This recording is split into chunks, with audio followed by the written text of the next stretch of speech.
Now you get f6. That's the point. Oh, okay. No. So you put the king on h8, and are you there just in time? Stalemate. Oh my god, he's stalemated. You can't play the rook over. Oh, that was a sick draw. Duda shakes his head. Is that a theoretically holdable endgame? Like, it was winning. Go back. Okay, going back. I'm pretty sure it was winning. People hyped up for the matchup on the table today with Anish Giri taking on what in many ways was one of the biggest storylines last year, Jan-Krzysztof Duda's epic tour to the semifinals where he upset Sasha Grishuk. We are here from Studio C. I am International Master Danny Rensch. Thank you for being here. Get at us on Twitter. Use the hashtag SpeedChess. You can also tweet at me directly. And, of course, you can also tweet directly at my partner, who we're going to be bringing on right now, the one, the only, Grandmaster Robert Hess. How excited are you, especially after seeing that clip that reminded us of JKD's epic performance last year? Yeah, it made me want to text my mom, get a hug from her, but that was such a great moment in the SEC. And I'm so pumped, Danny, for this match. I know I'm not supposed to have favorites, but this is my favorite matchup of round one. It really is. And honestly, we were hanging out with the two of them beforehand, and I even said, hey guys, no matter what happens, I love you both. And of course, Anish responded very quickly, no, you have to choose. So, but I really do feel like I love both these guys. Anish Giri, obviously a very well-known commodity here at Chess.com, has done commentary and is just known as one of the biggest and best personalities to follow on Twitter, on social media, Twitter and Instagram. And JKD is just a rising star. He's a guy that really burst onto the scene last year, not just in our own Speed Chess Championship, Robert, but overall is continuing to move up the ranks. And a lot of people look at him as maybe a future challenger to the world title over the next decade. So we're very excited. We're happy to have all of you with us. We already have 2,000 of you. We hope you're as pumped as we are. And let's remind everybody of the bracket overall. And of course, we've talked about this matchup here, Robert, but we've had a few in the books now. You had the pleasure of calling one of them without me, Yanda Pomniashi's victory over Elena Danielyan. But MVL got by Grandmaster Wei Yi, and Ding Liren got by Sam Shanklin. I'm not even going to ask you to predict who's going to get by today, because neither one of us wants to choose between Anish and Jan-Krzysztof. But any thoughts on the bracket so far and the matches that we've had in the books? Well, I thought that Ding Liren was very impressive, considering I didn't know that he really played online at all. So I was surprised to see, how dominant he was in that match. Of course, he started off really hot, then simmered out a bit, and then got hot again. And so I think that Ding Liren, his classical chess is amazing right now. His online chess seems pretty good.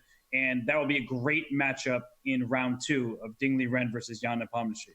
Yeah, can't wait for that. Can't wait, of course, for the match we're going to see today. Of course, the winner of today's match likely has the pleasure of facing Hikaru Nakamura in round two. Of course, Vladimir Durbov will have something to say about that before it's all said and done. And our viewers already having something to say in the chat with those bits. We really appreciate it.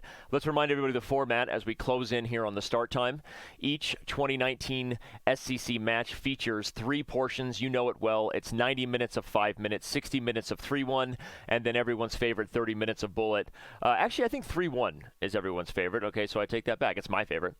The bracket is a single elimination knockout. That's what we have in store every year with the Speed Chess Championship. Been doing this for a few years now, and we like this one. The winner of each match, of course, advances to the next round in the bracket. That's the prize they're playing for to move on. But what else are they playing for? Cash money, homie. That's how I say it to my kids, and they say, "Dad, you're so cool when you say it like that. Cash money, homie." Well, thankfully, I'm not your kid. I sound so cool when I say things that are cool as a dad. But anyway, we've got a lot of money on the line, as you know. The first round is already pretty good, but then it only gets better as the stakes get higher. We have our 2 players, Jan-Krzysztof Duda of Poland, Anish Giri from the Netherlands. I'm excited. I'm pumped. I know you're ready, Robert. Any final words before the games lift off here?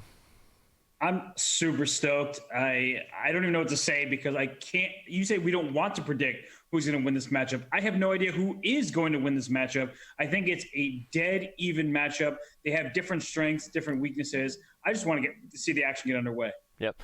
Well, the games are going to be beginning here in just seconds. We expect it to lift off. We'll talk, of course, about what our Smarter Chess predictions predicted and talk a little bit, of course, about these players, remind everybody who they are and what we expect as it gets going. But without further ado, here we go. Jan-Krzysztof Duda gets white in the first game, and we have liftoff. An Italian and a stallion. I don't know. I'm just talking about you. We have an Italian on the board. We have a stallion next to me. This is going to be a good day.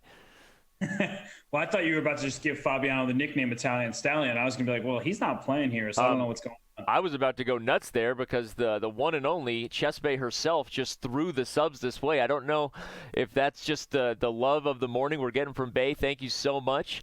Or if it's that we know that these two guys are also two of her favorite players, especially Anish Giri. So thank you so much, Chess Bay, and thank you to everyone who's with us. The hype is real, and we just started. Yeah, thank you so much, Chess Bay. Always so supportive of the chess world. And, well, two of everybody's favorite players, I hope, between Jan-Krzysztof Duda and Anish Giri. Because some people who may not be familiar with them, Anish Giri, one of the highest rated players in the world. Jan-Krzysztof Duda, the number 2 currently for Poland. He has been number 1, but just 21 years of age, extremely young, extremely talented, and was the absolute highlight of last year's Speed Chess Championship. Well, he's got his work cut out for him. We know that Anish has never made it as far as the semifinals in the Speed Chess Championship all 3 years he's competed. But we also know that he takes this event very seriously. He practically had himself on mute before the match. You could see that game face, right? It was real. And we know that Anish doesn't want to fall victim to JKD like Alexander Grishik and others did last year. So let's dive in and analyze a little bit of what's going on here as these guys are playing pretty much theory here, right? Popular theory as we know it these days. The Italian is in style. These variations offer both sides a lot of flexibility, Robert. I'm just kind of rolling through. We have this H6 line, which sometimes is played with really aggressive intentions like G5 on the king side. We see that being an in vogue idea a lot. But usually it only happens once white has played H3, as that move is now a target to kind of pry things open. So after moves like A6, Giri trying to be flexible, you'll note that JKD never gives him that option. So Anish decides, I'm going to submit, I'll castle, play the more traditional lines with bishop E6. But after this trade is happening, Robert, and white is evolving on the queen side, black doing his thing on the king side, this looks very much, what does it look like? It looks like Caruana Grishuk from the Paris Rapid and Blitz, right? It looks like games we see a lot these days where Black's going to do his thing over here on the king side, try to make sure these double pawns are helpful in the open F-file. And white just wants to win over time with the space advantage on the queen side while sort of squelching black's attack over here on the king side, right? Did I set the tone properly here? Anything to add? That was a perfect summary, and it all comes down to whose initiative comes first. Because, well, this move G3 says you're not getting the knight to F4 where you may have sacrificial possibilities. But, of course, Giri goes back to F6 where now knight G4 is a threat, hitting this knight in F3. So king to G2 is probably going to be played here. And that's what, as you pointed out, it's what it all is going to come down to. Can black be first on the king side, or is white eventually going to play for a B5 push? Or right. If, I can make it work, play D4 in the center. Likely B5 is the way to go at the right moment, but it's very far off. I tend to like black in these positions because the aggression on the king side feels more potent than the whatever hope you may have of breaking through on the queen side. Yeah, and it's especially from a practical point of view, we talk about that a lot, right, in these formats, because with less time on the clock, things like attacking someone's king are often even more dangerous than they would be in long time control affairs. So I agree with you. I guess I look at these positions, also get a little bit excited about black's potential attacking chances. But there's a reason why we see the best players going to these positions now with both colors. You see guys like Fabiano Caruana play consistently with both sides. Vishy Anand playing it consistently with both sides at the high level, because I think it offers flexibility and it offers everything you said, right? Black has counterplay, which you don't always get as the second player in a lot of other openings, and it offers white, the flexibility of very, very solid center and many options, as you said. B5, open up the queen side. Maybe you go D4 at some point. Also, if you can just sort of sit tight and stop this counterplay, although look at that move. Backing up the rook from defending F3 gets me a little worried. I wonder what his coordination idea is here. But if you can stop attacking ideas on the king side, then white may be better long-term positionally. Okay, here we go, B5. And I'm also worried just about Jan-Krzysztof's time because, okay, he's not in that great of time trouble just yet, But as you'd be the first to point out, it reminds you of a Robert Hess with the white pieces against someone with the black pieces. And why is he down so much time? For I'm no not reason. the first to point out your mistakes. That's your mother. I'm number 2. No, you're number 1. But on a serious note, he is getting himself into huge time trouble. Yep. And right now, knight f4 check being a threat is why he went queen to e3. Yep. If Giri can combine a threat on the clock with threats on the board, it's going to spell really big trouble for Duda in this first game. Yeah, well said. Now after queen e3, Giri's going to take a moment. I think this is his opportunity to, like you said, come up with something tricky that is going to make it hard for JKD to solve in time pressure. Again, if we use that acronym, it's just because it sounds awesome. Jan-Krzysztof Duda, JKD is kind of his nickname that he's earned throughout. It's an acronym nickname, but we'll talk a little bit more about nicknames here in a little bit. Okay, look at White trying to relocate, flip the script. There's outside ideas of taking h6. No, not anymore. But rook a7. Look at the full board execution though. b7 is a target. There's opportunities maybe to get going on the king side. I feel like on the board this one has sort of turned around right now. I'm liking Jan-Krzysztof's approach. I am as well, because he's very active there on the queen side, and this pawn on b7 will forever be a potential target. But that's why Giri went d5, a timely break in the center. I need some sort of counterplay. Otherwise, I'm just going to get rolled over. Now, I don't think the counterplay is sufficient, especially now the c4 square is freed up for the white knight again. And look at Anish. He played d4 very quickly, and then you need to think about how to recapture. I think that's a very bad sign. Yeah. Whenever you make a move quickly and then you're like, wait a second, actually, I don't really know what I'm going to do. Because if you play knight e5 to stop this knight from going to c4, then white had f4, which is why Anish played queen g5 to say, well, if you go f4 now, I'm going to take with my rook, and then you're just blundering pawns. Yeah, I'll show the fork at the end of that line because everybody loves forks. The move queen g5 met by knight c4, though, as you said, because that was the whole reason to want to play knight e5 to stop this move. And look at Jan-Krzysztof playing super quickly, anticipating Giri's moves here. Something tells me that this has turned around. Jan-Krzysztof feeling very confident there, likely wearing some Beats headphones. I don't know. He looks like he's about to throw a mixtape down with Dre right after this match. That's all I'm saying. So, he's also playing a great game, right? Yeah, he's playing fantastic. Here comes b7 as the biggest weakness on the board. And that again is part of the storyline of these Italians, those looking for those educational nuggets they get out of these events when the top players play, even if it is Blitz. This is I mean, Robert, this is not a bad game to base how you want to play these positions as White on, 5-minute or not, right? I mean, this has been a pretty model game for White, squelching Black's play on the king side, using the space advantage slowly on the queen side, and I think that if JKD gets this one, this is a game you remember about how to play the White side of these modern Italians. It's looked beautiful. I was about to say this, with h5 felt like Giri's only chance of creating some sort of counterplay on the king side, because otherwise he doesn't have anything going on the king side. His b7 pawn, as you pointed out, is the weak pawn. And that's the key to these structures, right? Which base pawns are the most vulnerable? White has his pawn on d3 that's almost impossible to get to, and the other pawns are also quite safe, which is why I think Jan-Krzysztof made a mistake with his e5 move, as it allowed Anish to get some counterplay here. And right now, h takes g3. Look what he just did. He just took a pawn e5. Now g4 is hanging next. Yeah, allowing this h5 seemed like a big mistake now with e5. Oh, no.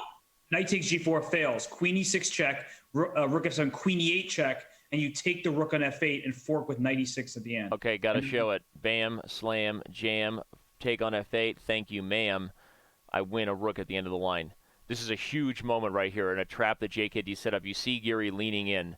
He's not sure how to deal with this. Also note that trading queens, okay, there's taking e5 to consider, but even if the queens come off, this is how White would just win, straight up using this very, very powerful pass b pawn. Wow, so Giri has to settle on rook e8, and don't kid yourself, that is a settling move because you don't want to play a passive move like that in a sharp position like this. Yeah, it's a very sad move to have to play, and I think that's a sign of what's going to come in the next few moves, and that's going to be a victory for Jan-Krzysztof Duda. He earned it, really. He played a very good game. He pressed on the queen side, as we anticipated, and gave his opponent nothing to work with on the king side, and right now it's looking pretty done. He's removing the guard of the b8 square. He's just improving his pieces, and as you said, even without queens on the board, that b pawn will run free. Yeah, he's pressuring the the E pawn, the B pawn can't be taken. Okay, you just got to deal with threats on the F file. Now, can you just, okay, he removes from check, but you're threatening to take on E6 with the knight. The time pressure's still a thing, though, here, right? Oh, rook F2, did he miss this? That was a smart move. Smart move by Giri to simplify it. He's getting in such great time trouble, but this solves it. If he goes queen F4, he's saying either you trade queens with me or I take your knight on B8 next. And if you have to trade queens, as you pointed out a long time ago, all endings are good for white. You are both up a pawn and have this pass pawn on B7. So I think that Giri is going to throw in the towel soon. Well, I'm almost not ready to say that just because of the time, if there's any sort of tricks left. But, okay, after this check, if you run out, here comes queen F5, I think. Yeah, queen F5. Maintaining both the defense of the F1 square and bringing in the threats. Okay, but look at Giri. He's trying to make something magic. You'd like to play G5, but is he going to have to settle? Because queen H1 is a threat. Now you have queen H5, queen E2.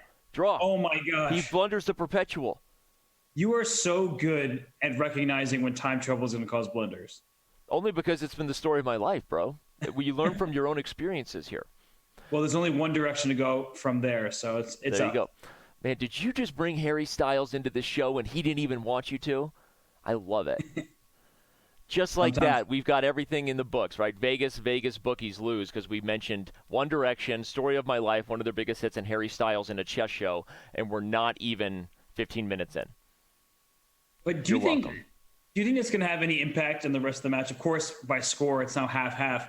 But do you think for Jan-Krzysztof, that's going to make him a little jittery that he was playing so slowly, that he had a winning position, and he threw it away? For sure, he threw that away, right? And I mean, we started looking at it in the end, and you could see that Giri was settling. It was trying to set up these little, perpetual ideas. We would have to have time to back up and figure out the coordination of exactly how white should stop it. But like I said, that's where time pressure, you called it earlier. So you said I was good at predicting it. I'll say that you foreshadowed it earlier correctly because I think that the nerves really showed there for Duda. He is the younger player, despite his success last year. The fact is he probably took a lot of time on moves in that game, Robert, that he could have played faster. And that time pressure eventually catches up with you, right? Winning position or not. It definitely worried me when I saw he had a minute and a half or whatever, and Anish had 4 minutes. It just doesn't feel right for a Blitz game. But what does feel right here is Black's control of the center. Look at this E6 pawn saying your knight's never getting to D5. This pawn E6 is a potential target, but you can only really attack it once, right? You can put a queen on G4, and that's all you're getting out of the position. These are again, okay, so this is a Sicilian. There's some similarities to the last pawn structure we had, everyone, with Black having the F-file, combined with doubled yet very useful, very effective pawns in the center. And some of the theme is a little more simplified here, and that Black doesn't have as many pieces to expect a checkmate attack, but also White doesn't have as many pieces to use the space advantage that might occur on the queen side. So interesting, we've had a couple of structures that are kind of similar for those watching here and trying to take away some educational nuggets of how these guys approach these positions. And it's going to come down, speaking of educational nuggets, to the knight versus the bishop, right? A knight can go from color to color, so the knight can operate in the light squares. This bishop on E7 is sort of stuck sitting passively right now, but it's not that big of a deal because there are no breakthroughs. Passivity just sounds terrible and often feels bad when you're playing with it. But right now, all of a sudden, you're like, well, where does White go? What's White's plan? And I think that White should do similar to what Jan-Krzysztof did last game, expand on the queen side. Well, now you're not doing it because not anymore. First. But I thought a move like A4 before the rook went to D1 would have been in the cards. Instead, he settles for A3, a more tame approach. And Anish is going for the long game here. Just wants to say, okay, I have a 3-on-2 on the queen side from the A through C files. Your pawn center, if you can try to play for D5, well, then you have to worry about your E5 pawns. You're not getting that in anytime soon. So I do think that the stability of White's position will allow him to just threaten little things here and there, perhaps put a rook on C1 at the right moment or reroute this knight from G4 to E3 and potentially say, well, you have to be worried about C4 even if I won't play it. Yeah, and here he goes. He likes your idea. Puts the knight on E3. It's strange. You have to like Giri's position here. I think D6 is the biggest weakness on the board, but the problem is those are sort of like superficial evaluations. Concretely taking advantage of the weak pawns is a whole nother deal. Although look at the knight, right? Going to continue to poke and prod. That's something you can do in Blitz even without a clear plan. Look how fast Giri's playing here. He's up a minute again on the clock. Objectively, it's not like White is doing anything super flashy, but I like the way that he's working it here. You've got this weak pawn. You've got this weak pawn.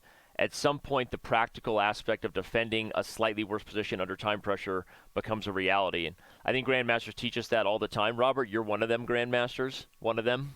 You're one of those people who shows that sometimes you can win by continuing to put pressure. You don't always have to have the most brilliant plan in the world, right? Yep. And it's exactly what Anish is doing. You're recognizing it perfectly. Queen G4 comes to mind. So just to eye the E6 square, so you need to tie your pieces down to it. Then you can even consider playing pawn H4. I know we're told not to move pawns in front of our king, but by playing with like H4, you just gain a bit of space. You kick this bishop from G5, where it is pretty annoying, and then you try to push through. I mean, honestly, you're thinking about F4 as well, because now the king's in F7. So if I can get F4 in at the right moment, all of a sudden I'm blasting open the king side, and your king is sitting there just waiting to be attacked. I like to move H4. That's what I would play. Yeah, I love H4, and don't play H5 right away because then the bishop will come right back, but just the threat and the pressure. It's the practical balance Giri's playing with right now on both sides of the board. Exactly. And you're saying that this bishop is very active here on G5. Once I kick it back to say, bishop F6 or something like that, now your bishop is just staring into its own pawn. Yep. So he brings his knight back to E3, which I think is I tend wise. to prefer to stare into my own pawns, but I'm a weird chess player, right? Most people don't. No, jokes aside, a Diamond member, My P2, says that Giri is channeling his inner Nakamura, just kind of playing quickly here and practical moves, putting pressure on the position. We like that. Twitch chat, thanks again to Chess Bay for all the love. We've seen some more subs, and for everyone that's with us, don't go anywhere. The show has just begun. I think we're in for a thriller today. Absolutely. I mean, this is going to be a tight match through and through. Right now, Anish Giri up 1 minute and 10 seconds on the clock. I think that's relatively normal. Unlike last game, we're still early stages, and it felt like Jan-Krzysztof was just kind of, I don't want to say wasting time, but unnecessarily using time. Here, it feels like time well spent because I do think White is better. Black doesn't really have anything going on. If you play D5, which is a move you'd like to play to gain more space for yourself, then you're freeing up the F5 square. Once I capture on D5, you capture their E6 pawn, and that E6 pawn is so valuable because it protects squares. It just stops the knight from infiltrating. So I would probably not play for D5, at least Well, not I'm surprised at H5 because that frees up G5 right back and that blocks Queen G6. But I wonder what Giri is thinking about this. He must be eyeing some sort of practical idea both about the long-term light squares. Ooh, and maybe this idea of the knight coming to G4 now. What does the knight do on G4? I wonder if he's got vicious ideas of sacking. I mean, So one crazy long-term plan here with knight G4, Robert, is he moves the queen and actually plays for G3 and F4. And, okay. And I know that seems crazy, but if you can't really leave the D6 pawn, because let's point out, if you move either one of these rooks, then knight takes E5 as a real tactic because we have a pin. So I think what he's doing is preparing G3 and F4 based on the fact that the rooks are kind of stuck. That makes sense, right? So you can just say, I can break through on the king side while the rooks are tied down. I like it. I like the ice cream truck in the background, too. By the way, I wish that was an ice cream truck. I could go for a, I don't know, a snow cone right now. Ice cream truck. From now on, when we hear sirens behind you in the New York City lights, I'm going to assume they're ice cream trucks rather than doing what we mostly assume as humans, that it's always something bad happening. From now on, it's an ice cream truck. Let's get a new emote for your channel. I like your positivity.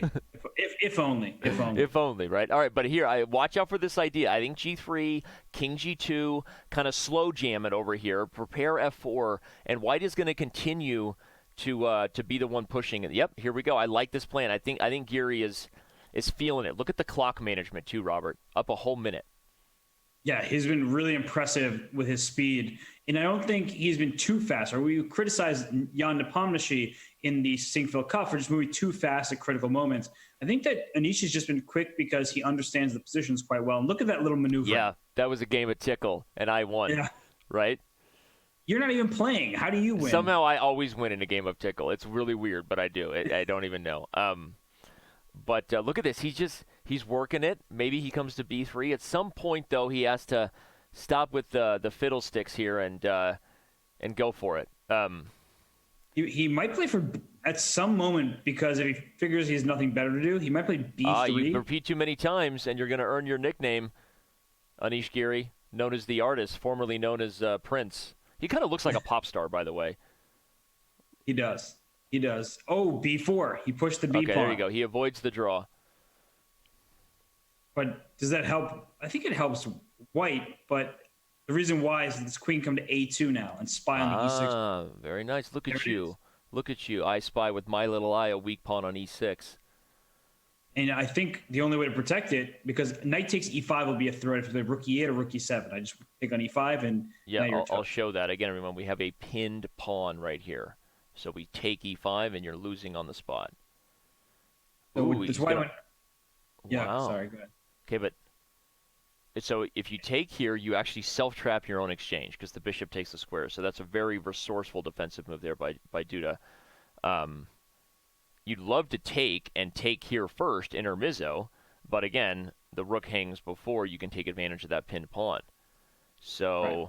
Queen C4, look at that move by Duda, and found pretty quickly we're getting closer and closer to being equal here on the clock. Whoa, and here goes, Anish is getting aggressive, but in turn, I think that Jan-Krzysztof can be aggressive, because look at this F3 pawn. If the queen moves away from A6, there's some queen A2 check ideas, very much tied to the fact that the bishop on G5 is stopping a rook from going to D2. And all right, he can't play D5, of course, because the E5 pawn is hanging. But if he could play D5 and just start hammering through in the center, all of a sudden it will be Jan-Krzysztof's position that we like. Yeah, but it's now Jan-Krzysztof's turn to figure that out. No, you can't just come back to D7 anymore because the knight takes E5 threat is real. Whoa. Wait. No, there's queen E2 check ideas. Oh, okay, in this line you can do it, because if knight takes E5, D takes E5, rook D7, we have queen E2 check at the end of the line, and black wins. These guys they're defending each other's threats, Robert, with little resourceful tricks. I love it. It's like just the tone of the match is going to be both sides trying to catch the other sort of sleeping at the wheel. Yeah, I mean, you said this earlier, right?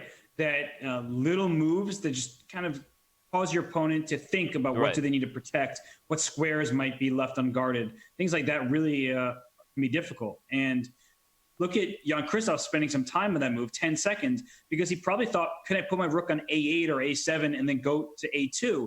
But then he's like, well, I lose my D6 pawn. I don't have a follow-up. So now he's allowing queen A2 check, though, at the cost of hitting the rook. We saw Diamond member my P2 in the Chess TV chat saying White should put the king on H3, and it looks like Giri's going to do that, I think, right now. Yeah. Oh, no, he's going to offer the queen trade. Also very good, because White maintains the positional edges in every transition. And here we go. I think Giri's going to be taking this one home. I don't know. I got a feeling that with 5 seconds defending what may be a very bad position anyway. Rook A1, grab the A file here, just do it. He does it. This is instinctive chess now. I think Giri takes this one with a very, very nicely played full board game. Yeah, the problem for black is look at this pawn on B5. Easy for white to attack. It hurts. You can't easily attack white's position. And look at this knight, E3, C2, A3. Watch it go. All right, actually, if you go knight E3 too quickly, then rook to B to C8 will attack the C3 pawn. So that's why. Okay, that's why he's trying to walk the king into guard C3. His only weakness, really. Exactly.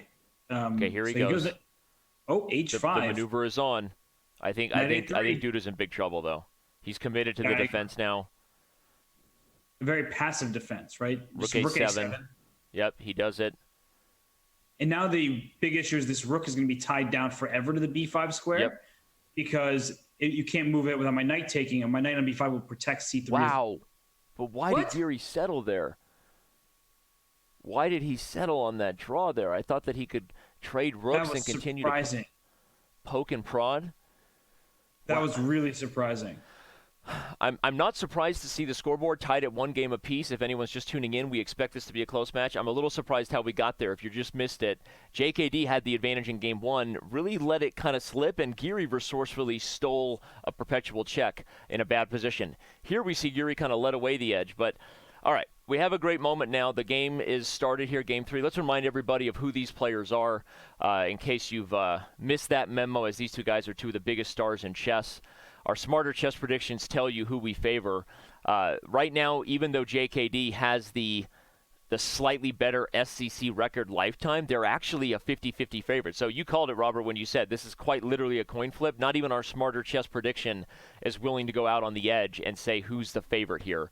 Look at their power rankings all time. Giri has a number 5 ranking all time in terms of how we rank their performance in each individual time control against their level of opposition. Even though Duda has a 2-1 record, Giri's ranking all time is a little bit higher. So your thought there on some of the rankings and how we look at these two guys? Yeah, I think the toss-up makes sense. I think that Duda proved himself in the bullet last year against Grishuk and Karyakin, and he was the comeback kid. Yep. And for Giri, I do think he's the favorite in the longer time controls, but honestly, not for the reasons we've seen thus far. We've seen him get ahead on the clock, which has been helping him obtain maybe not the biggest advantages in the world, but some advantages. But in the first game, he was completely lost. So I don't know. I like the time management by Giri. I like the play in this Italian from Duda. I do think that Giri, being the stronger player, should be favored in this 5-minute portion. Plus, Giri has a lot of experience playing in Blitz events. As part of the Grand Chess Tour, He plays all of the top players. Granted, I don't think he always does super well in those Rapid and Blitz events, but the experience should come in handy. But Jan-Krzysztof Duda, he's really just making everybody's life difficult in these speed chess championships. Anytime you play him, he's difficult. Plays a lot on our site, the Polish Fighter 3000. You can see his username. But a lot of guys who play on our site and around the world have earned themselves nicknames over time. We've kind of foreshadowed our daily question a couple times, so let's bring it up now because this is a fun one today. We've got a question designed to get the fans involved, hopefully give us a fun reason why you have a favorite nickname, and you might win a free Diamond membership. Use the hashtag SpeedChess. But we have a list of nicknames. Some of them I didn't even know. Some of them I've now learned in the process. But Anish Giri has the nickname known as the Artist, not because he's related to Prince, despite my best efforts to advise him on his pop singing career, but because he draws a lot of games. So he's known as the Artist. I love that, actually. It's fun. Can I throw out some of my nicknames for people? Go for it. Well, we have, at Chess.com, there's a very great Australian man, as you know very well. That's right. I don't want to say by name, but he was playing a game and he was saying he was playing so badly, so I called him the Blunder from Down Under. Right, that's great. I love it. I think that's a great nickname. It is a great nickname. Sorry, go ahead. No, I was going to say, if you're looking for names that we've suggested already as potentially the best, you can vote at Chess.com's official Twitter account. But obviously some obvious ones come to mind. The Riga Magician, Mikhail Tal. To me, that might be as good as it gets. You've got the Beast from Baku. That's Garry Kasparov, our 13th World Chess Champion. So many great nicknames. We talked about Iron Tigran. Of course, that's World Champion Tigran Petrosian. The Tiger from Madras. That's Vishy Anand. Chucky, right? You can imagine Ivanchuk in a little like scary red-haired doll, like when the way he plays chess, because he's a bit unpredictable. Anyway, let us know your thoughts. You can also vote via the Twitch extension. I believe we have that updated for the daily question. Let us know your favorite nickname, and we'll let you know some of the results as they come in today. So, fun stuff. Yeah, I don't know which I'm going to go with from this list, but can I add the Blunder from Down Under over here? Yeah, you could actually. Although no one, I'll say who you're talking about because he has another nickname. His name's Penny. He's our director of media here at Chess.com. Works with so many of our authors to record videos and helps produce a lot of things behind the scenes here as far as digital media goes. So, shout out to Penny and the Blunder from Down Under. He's got a sexy accent. You know how I feel about Australian accents. Don't get me going. Yeah, we can't talk about that, but we can't talk about this chess game that's going on. Yeah, let's do it. I like, once again, Duda's position. The white side of these Italian games have gone well for the Polish player, and right now it's a critical moment for Anish. Does he take on d4, after which I think Duda will take back with a c-pawn and say, look at your pawn. He does it immediately. He had a pre-move. Look at your pawn on c7. That's a target. And white's pawn on d4 is actually quite a good pawn despite being isolated, because look at this knight on g6. It has a very hard time going to attack this pawn. It takes at least 2 moves, whereas the pawn's defended by the knight on f3. So I prefer white's knights. I prefer white's rook on b2 to this rook on e6, and now this rook on c1 is also very nice, hitting the c7 pawn. Yeah, positionally, both sides have split pawns. We've got a couple of isolated pawns for white and the same for black. But it's the specific coordination and the way these pawns are coming under fire, right? White's pieces feel better. They're able to access squares a little more effectively. The fact that black is also clearly playing with the worst of the rook duo, right? White's rook already having pressure on the 7th rank and hitting c6, where that rook on e6 looks like he woke up from a long night and wonders how he got there, right? He's like, I don't even like where I am, but I kind of have to stay here now because nobody else is going to guard this weak c6 pawn. Knight e4 is a move that is trying to fix the problem of the knights being clearly worse, but there's got to be some objective ways that this is bad. I'm just looking immediately at knight c4 with tempo, and then I put my knight on e5, where they work together to hit f7. Any reason why this idea of knight c4, knight e5 isn't on the agenda? Where does that queen go, by the way? That's what I was trying to figure out first and foremost. Is like, where does this queen belong? And maybe d5. It doesn't look like the best square in the world, but right. I mean, it's kind of one of the only squares you have available, right? I mean, the queen lacks a lot of other options. Wow. Duda goes for queen b3, but if this had happened in knight e5, which hits f7 in here, I don't know. Maybe he didn't like something about a massive exchange, and f7 isn't as good as it looks, so that's quite possible. Instead, he settles on queen b3, and we'll see where he goes now. Rook takes c6 would win a pawn because the f7 pawn is hanging behind that rook on e6. Ooh, very nice. Actually, let's show that. So the queen moves to some random square. Bam, slam, queen takes f7, strawberry jam on g7. You got the rhyming scheme on point today. I got the rhyme time today. I brought it. I brought the endgame. Might be the 17 cups of coffee I'm now rocking. And Danny Seuss, here for the crowd. No? You know, when I get on the mic, my rhymes are tight. Oh, no. Okay, I regret the Pandora's box that I opened. All right, rook to f8 to guard f7, but still White's pieces feeling like they have a better future than Black's. Knight c4, might be met by queen d5 now, though. So Duda's got to figure out how he wants to improve on this position. Black's piece is passive, but you definitely have to consider pawn d5 here because, I don't want to get rid of your pawn on c6 that I've been targeting, but at least my knight gets very active there on the d5 square. And something feels so off about this queen on a5. I can't really get to it, and maybe pawn d5 actually helps you start trading some pieces, but I just want to get to this queen on a5 somehow. I don't know. I don't see a direct path forward for White, which is frustrating when you have a minute and 10 seconds and you're spending your time. Shout out to subscriber Alec SJC for the best Flight of the Conchords reference I've seen in about, I don't know, probably 3 months. I see a lot of them, but still awesome stuff. My rhymes are bottomless, although I'm known as the Chessopotamus. But yeah, there you go. We've got a lot of people, I think, split here. We've got a huge member base on Chess.com in Poland. Anish Giri has huge fans. Diamond member Arjan Terowen says he's rooting for Giri in the Chess TV chat. But I'm curious. Use your emotes if you're a subscriber to the Chess channel. Let us know. Spam your face. There we go. We got Sepher91 with the Giri head. Let us know. Use the emotes of the players and tell us who you're rooting for.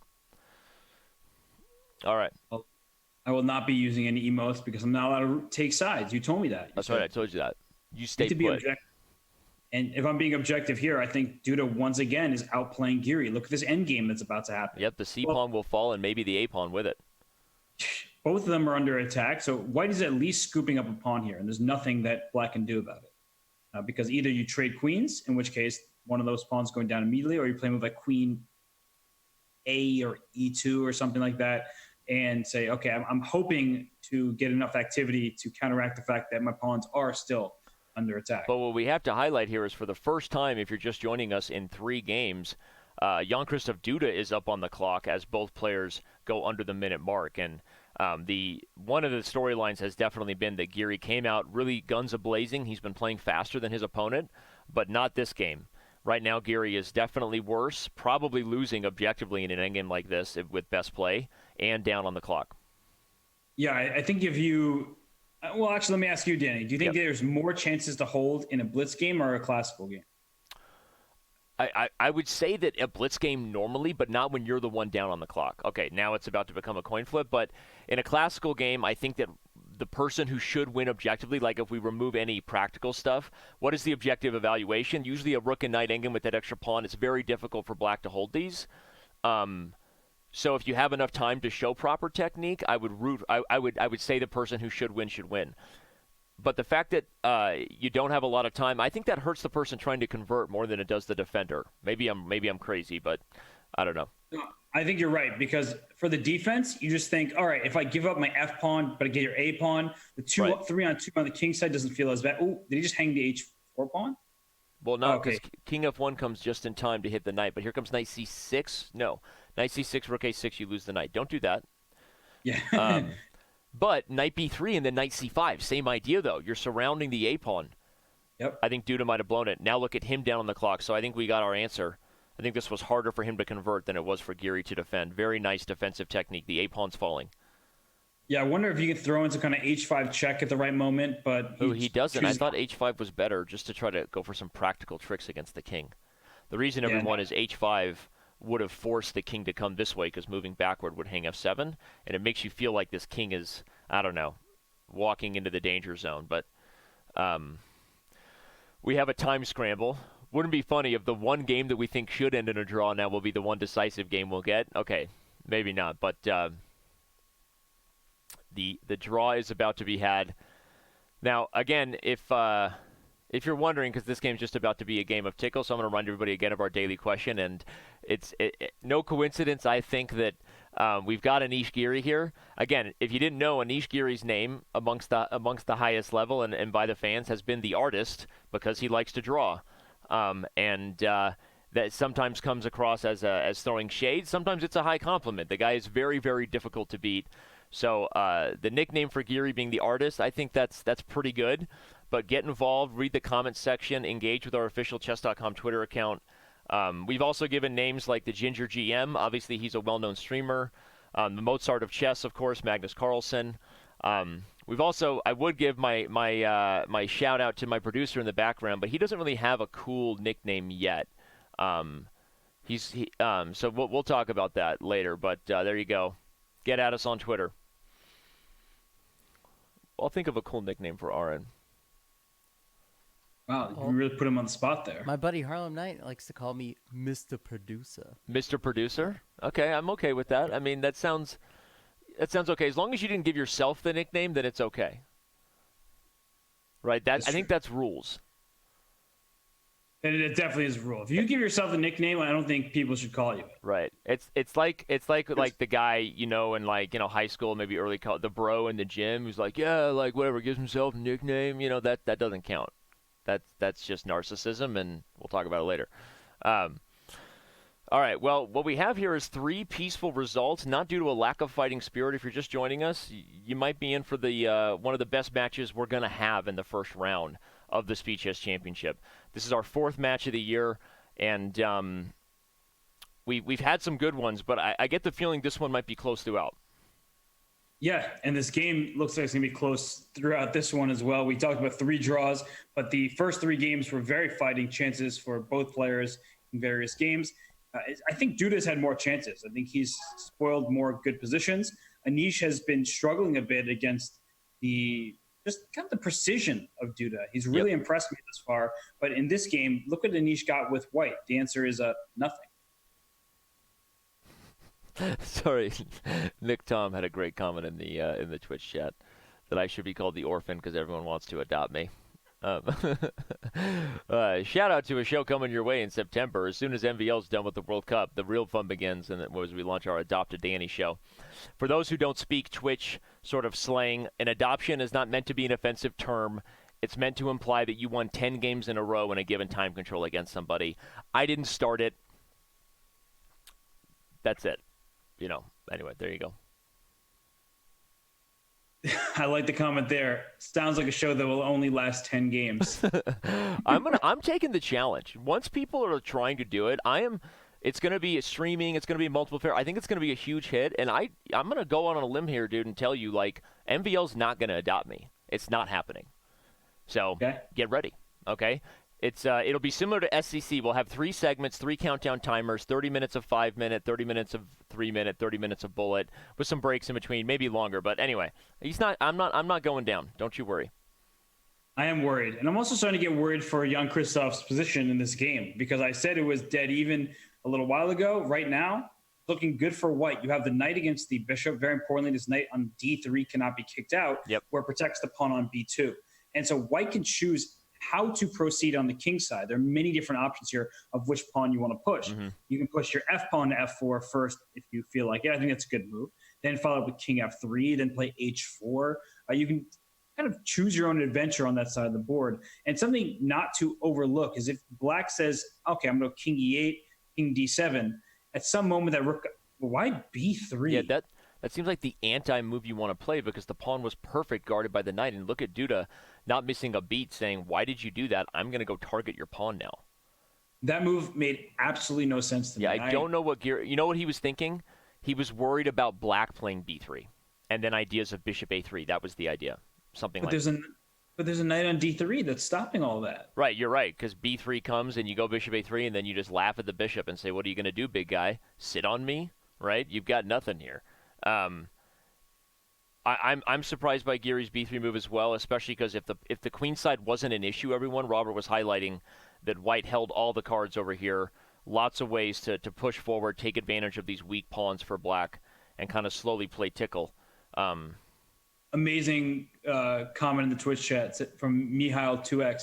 He was worried about winning. He needs a draw. Yeah, he wants to win the best nickname. So maybe Giri is here today to earn your vote for the best nickname of all time.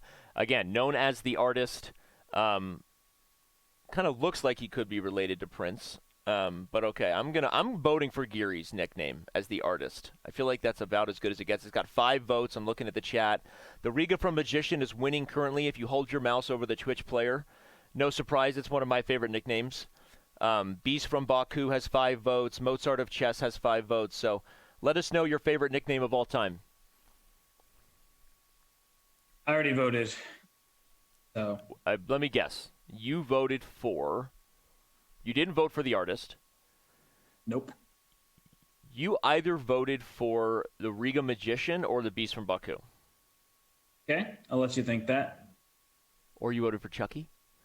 No, I voted for the Riga Magician. Okay, I was right.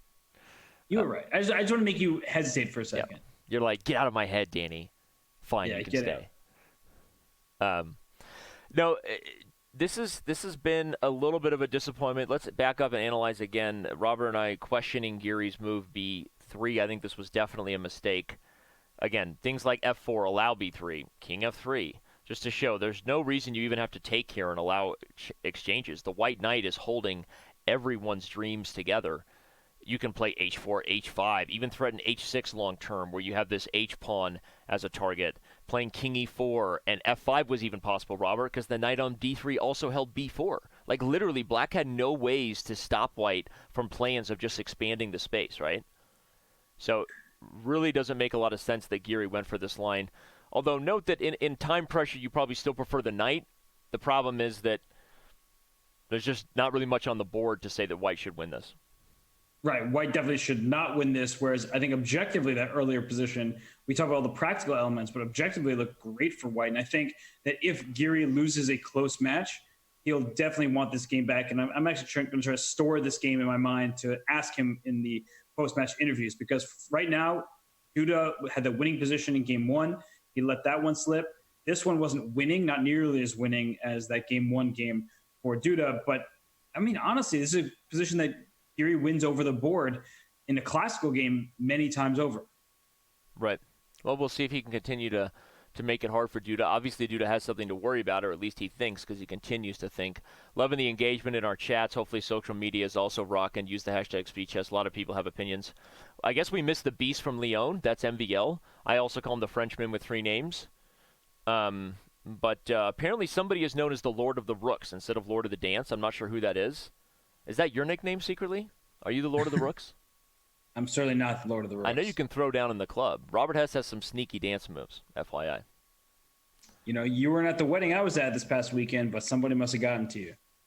I hear a lot of things, and you danced at John Urschel's wedding. I think I saw you throwing some bones there. Oh, yeah. Yeah. All Wait, right. this is actually starting to look bad for Black. Yeah, Like, black is struck. And okay, let's instruct why this is so hard. Whenever you have a knight versus bishop and everything is centralized to one side of the board, the knight will forever be the aggressor. It plays tickle on the dark squares to the light squares, back and forth, right, back and forth, and it's going to poke and prod and create opportunities for tricks. So even if computers can hold and not get thrown off psychologically at the different threats, very difficult to deal with. Combine that with the fact that regardless of the practical thing, if you just look at the structural elements of Black's pawns being split here and White actually having a potential home for this knight, this was a harder position to hold from the start. We weren't really happy with how Giri played it earlier, but honestly, I guess we should give a little more credit to the fact that maybe he felt like simplifying to one side of the board just forever would have good knight versus bad bishop, Robert, with potential of working together with the rook on some devastating squares over here. So maybe Giri wins this one. Yeah, rook c7, he played, threatening knight f6, rook h7 mate. So you can't just take a pawn on e or g4, which you would normally like to do. And if this is the case, this is getting really dangerous for Duda, especially because if you can't take my pawns, I could go g takes f5 and then e5 myself and create a passed pawn. Robert, how does he stop this? Bishop d6, I guess. Right, but then knight f6 check, and if king f8, rook h7. I think rook c7 actually shocked Duda just the way I'm looking at the board now, because suddenly he's like, has Chess.com developed letting pawns go backwards yet? Because he wants to put that pawn back on f7, and I think Giri's about to. Yeah, rook d7 is a good move because you can't move your knight away from h5 without not right away. So play tempo on the bishop first. Yep. The bishop can't take f4. But you know what's going to happen, Danny? So let's say you played bishop b8 here, and you played g takes f5. Okay. Takes f5, and then e5. I'm going to sack. Exactly. Yeah, but I'm not going to let that happen. Okay. Well, Duda played bishop c5. He wants to hold this diagonal instead. Okay. But I have another idea. I wanted to play knight f6 check and then say forget the center and play g5, followed by g6 and g7. Bob's your uncle. You're just trying to go checkmate, or g6, g7, or g6, rook f7 mate. You know what I got on the brain right now, right? I can retreat my bishop there to e7. Whoa. So must be mate on the brain. Must be love on the brain here. Okay, you can go for no. I wanted the g pawn. I think that was a good idea. It looked very interesting. I don't know if it probably wasn't going to quite work out. Black had some defensive resources there, but yeah, it looked like an opportunity. All right. Well, he didn't go for it. When you miss your opportunity, that's called going Mackay Pfeiffer. When you execute on your opportunity, it's called Eminem. So he went full Mackay Pfeiffer there and missed his one opportunity. I thought you were going to say you were going to make a joke that he went Michelle Pfeiffer instead of Mackay Pfeiffer. No, Michelle Pfeiffer had a great career. Mackay Pfeiffer chose involvement with the Fast and Furious franchise. There you go. Guess what we just had, Robert? Our fourth draw.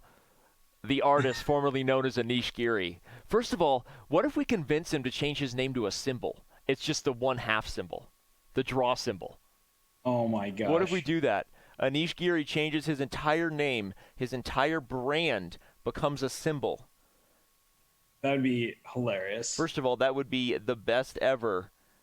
Will someone clip that moment? Because I'm going to suggest it to Anish on Twitter that he should just change his name to the symbol, the artist formerly known as Anish Giri. Yeah, we should do that. We'll update his avatar. Maybe he could get a big tattoo. You know, not like Inglourious Bastard style, not on his forehead or anything, but maybe on his arm, like a little draw symbol. What do you think?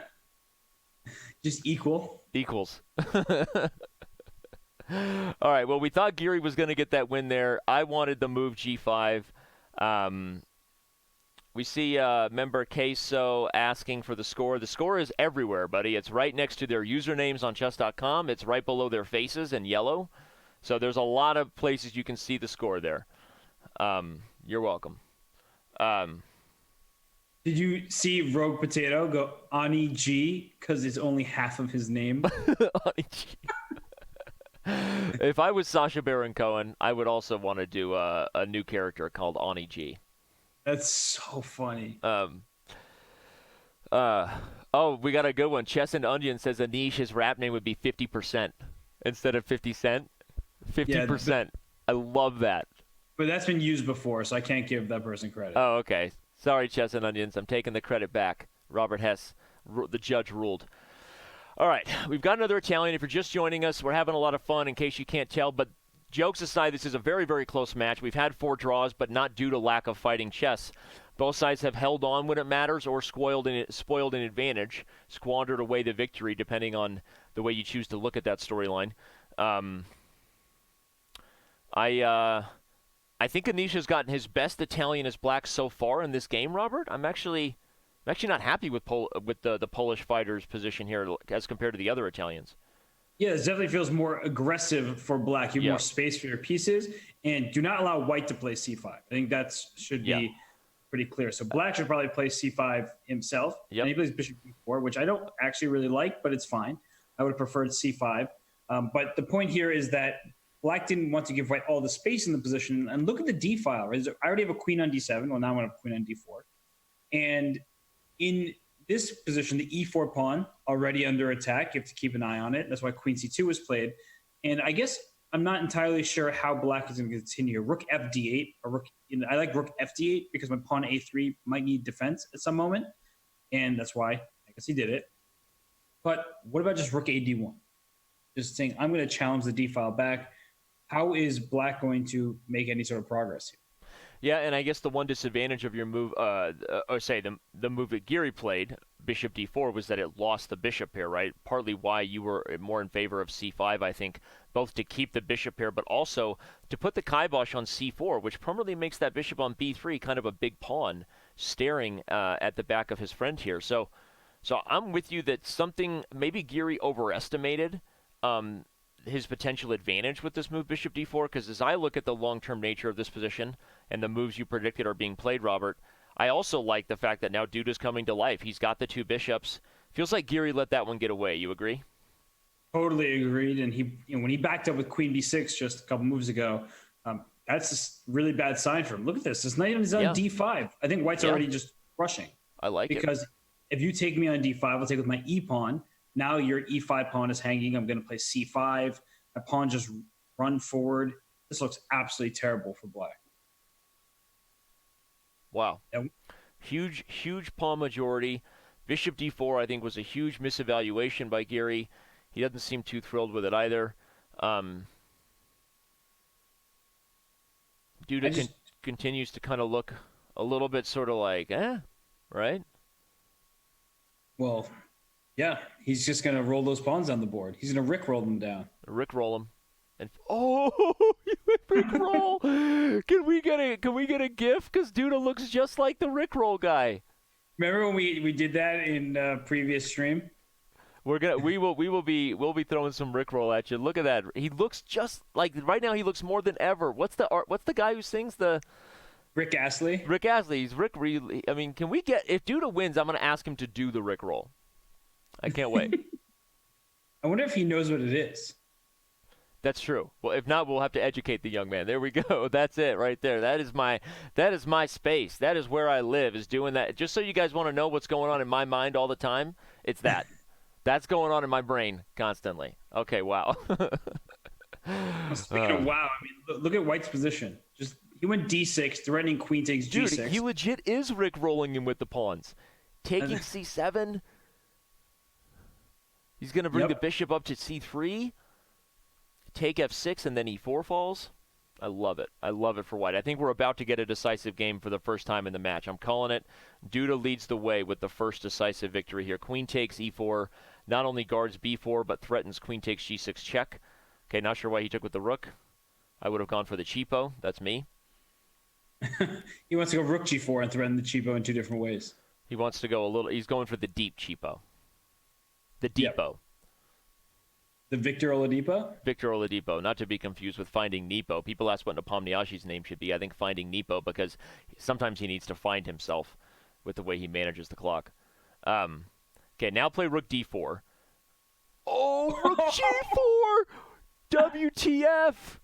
Oh my god, it's known as Y the face! What? I told you he was going for the nasty. I love it. If you take, you've got the pin. Yep, because that bishop is pinning the pawn f7, so queen takes g6 will just be a very happy piece to arrive into the attack. Giri's got the butter lip going. That's the butter lip, meaning he's dejected. That's Giri's disappointed face number 2. What's number 1? When he just literally goes like this. He does this thing. You'll watch him do it today in the match. He'll go, and he'll shake his head. He'll like back up and kind of shake his head like he knows he messed up. That's Giri number 1. Giri number 2 is, yeah, wow. This is ridiculous. Jan-Krzysztof Duda doesn't go away from his Italian. If you're just joining us, he has played it every time as white. Failed to get a victory in the first 2 affairs, but not that time. Not that time. Duda strikes first, and he has a 1-game lead.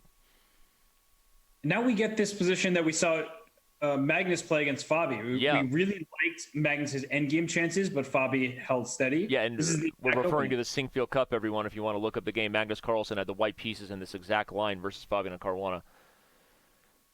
Yep. Well, this is exactly the way the game went. And I feel like during that game, during the commentary, I was saying how I hate this for black because it's a 2 results position for white, right? You can only win or draw as white. Yep. You really have no losing chances.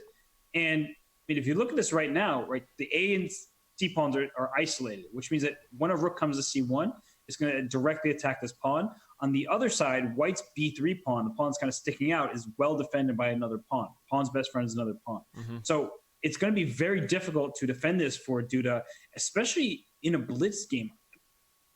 Magnus couldn't get too much against Fabi in a classical game, but there's a lot of time. Fabi used it well. He found the resources to hold steady. And we have the first difference in that game. Rook AC1 chosen by Anish Giri instead of Magnus's Rook FC1, which you and I instructed a lot on during that game, saying that Magnus wanted to keep the rook here to guard the A pawn against maybe the coming plan of A5, A4 by black. So this is the first difference in that game. Nice to see 2 very strong grandmasters like Giri and Duda repeating theory that was played at the Sinquefield Cup. And now black, of course, plays the move C6 to try to eliminate that weakness and head to a more equal endgame. But I agree with you. White will be playing for 2 results here for some time to come.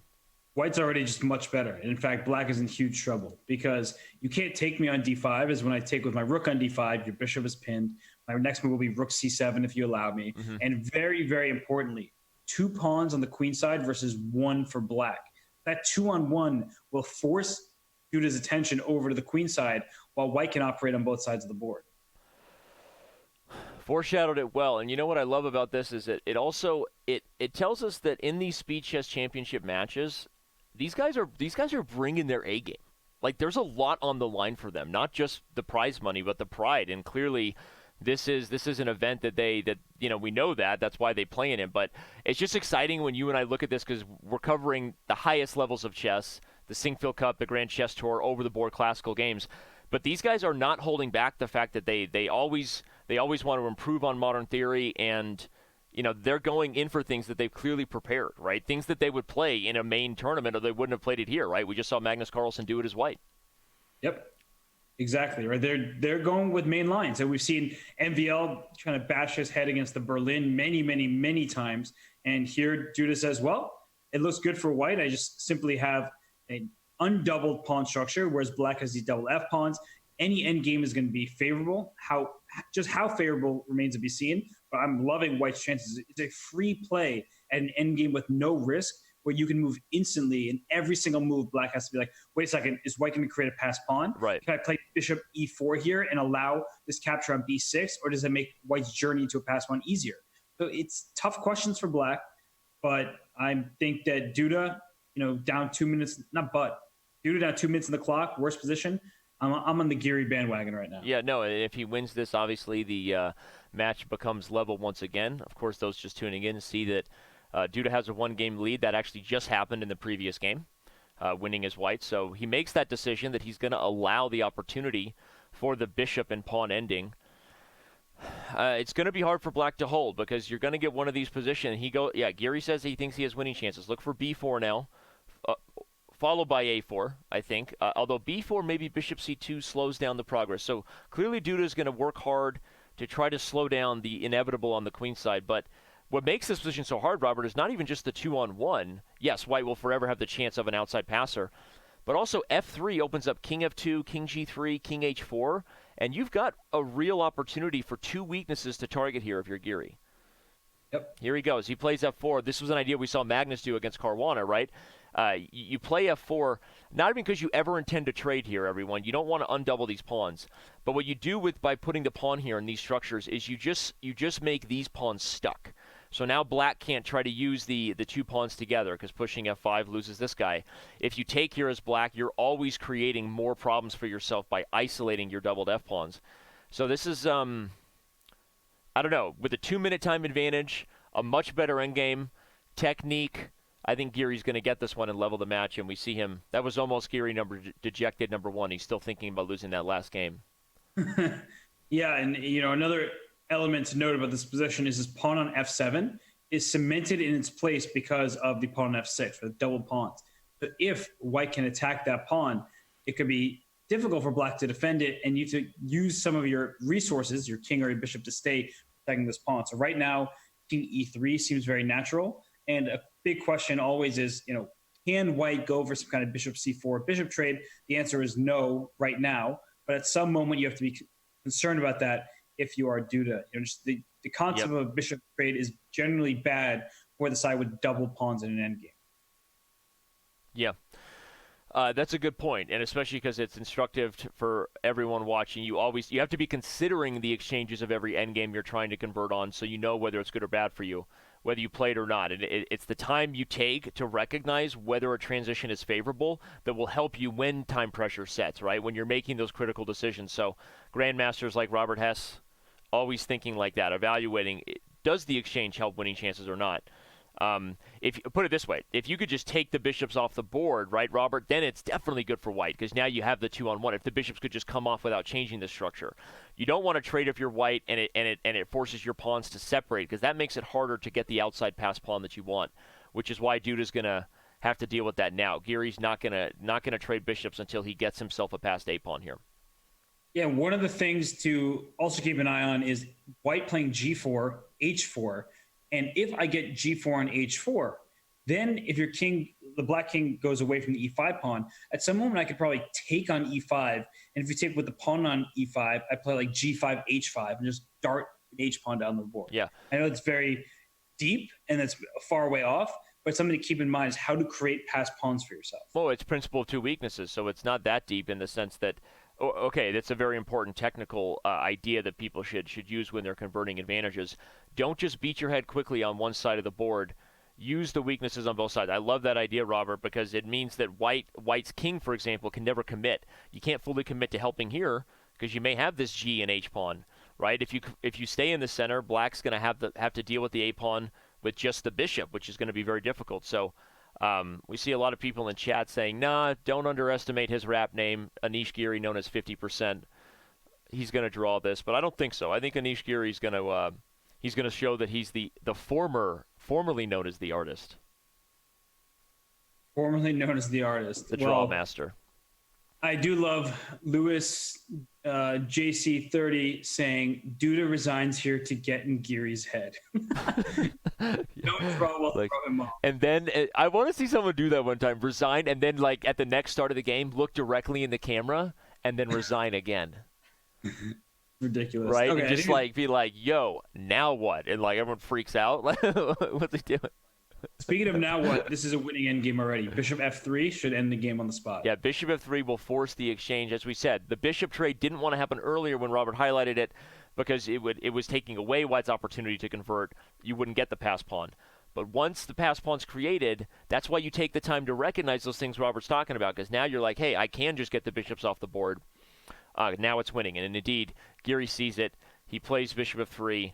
I think we're about to have a tied match. This time we get there with each side trading punches rather than trading like pats on the back. Instead of trading draws, like, hey, right, you're doing great, right? It's like, oh, yeah, right, yeah. Right? I just went like full Jason Statham. Oh, my God. And it's hard for me to ignore you completely because I am your co-host.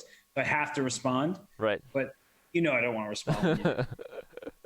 You love Jason Statham. Don't you go full transporter on me. Shut your mouth. I'll go full snatch on you.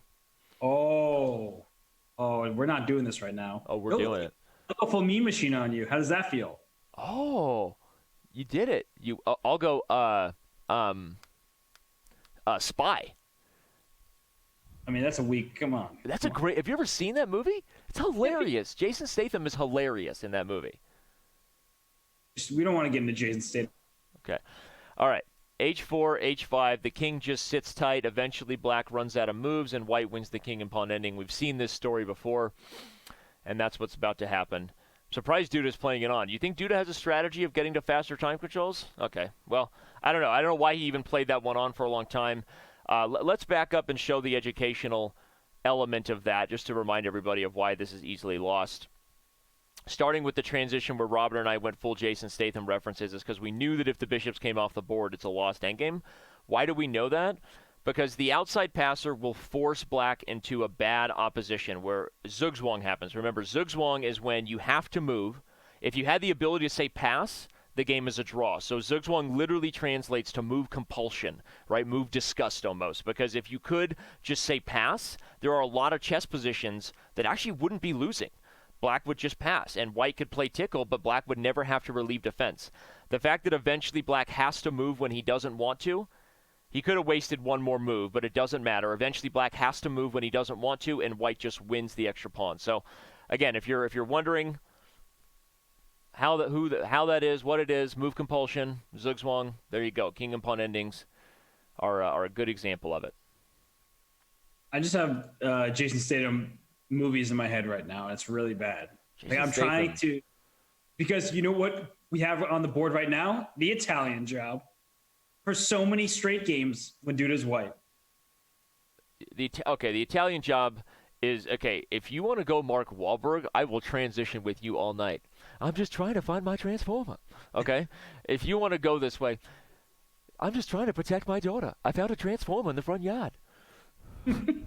My name's Mark Wahlberg. Sometimes I have to hide my Boston accent. I mean, I just found a transformer in the front yard. Ever since Ma died, you've been barking at me every day. This is so ridiculous.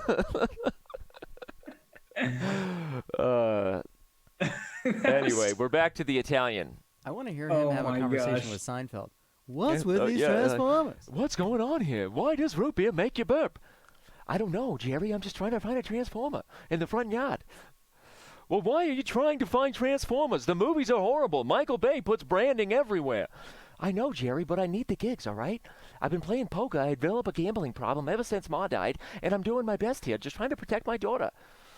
Sorry, that was Mark Wahlberg versus Jerry Seinfeld. There are not enough words in the to describe how much I didn't like that experience. All right. You know what I do like? Talking about chess and pawn structures. Believe it or not, we're back in the Italian, where I think we agreed that eventually Duda got the best of Giri here in this line.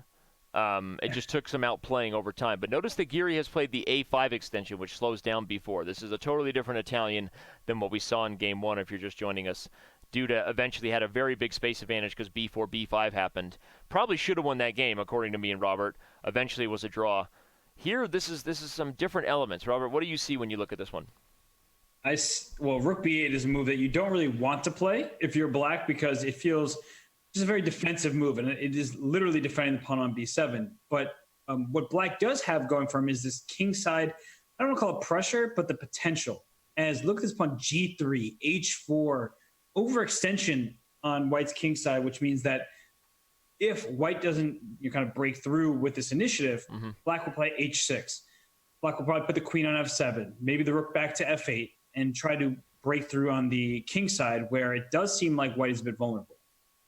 It's funny how these work, though, because we've seen this a few times now where, black has all the potential of threats. You have the F-file, you have the knight constantly looking at squares like F4 and G3, and there's all kinds of tactics here. But with best play, it's very often just that. It's the threat, it's the potential of tactics without really any execution. And I don't know, the more I look at a lot of these Italians, we've looked at so many, it feels, over the last month with our Grand Chess Tour coverage, this opening very popular even in the slowest time controls. The more I'm coming around that, I don't know, maybe white can play this kind of position even in Blitz, despite the king being constantly under the threat of what's going on over here on the king side. I'm starting to come around to my long-term positional advantages as white, especially if I can work it. Queen C4, no diggity with B4, B5. I don't know. I'm coming around to feeling White's flow here a little bit more. Okay. I mean, I think it really comes down to a matter of taste. These positions are chances for both sides, double-edged type of position. I tend to, well, it's mainly because I played the Italian as black so many times, and I've always enjoyed it. I think it's a very fighting opening, despite the fact that no pawns are traded. It does give both sides interesting play. And here already, I'm thinking, is black, can I play a move like queen h5 and then play g5 next just to attack the white setup?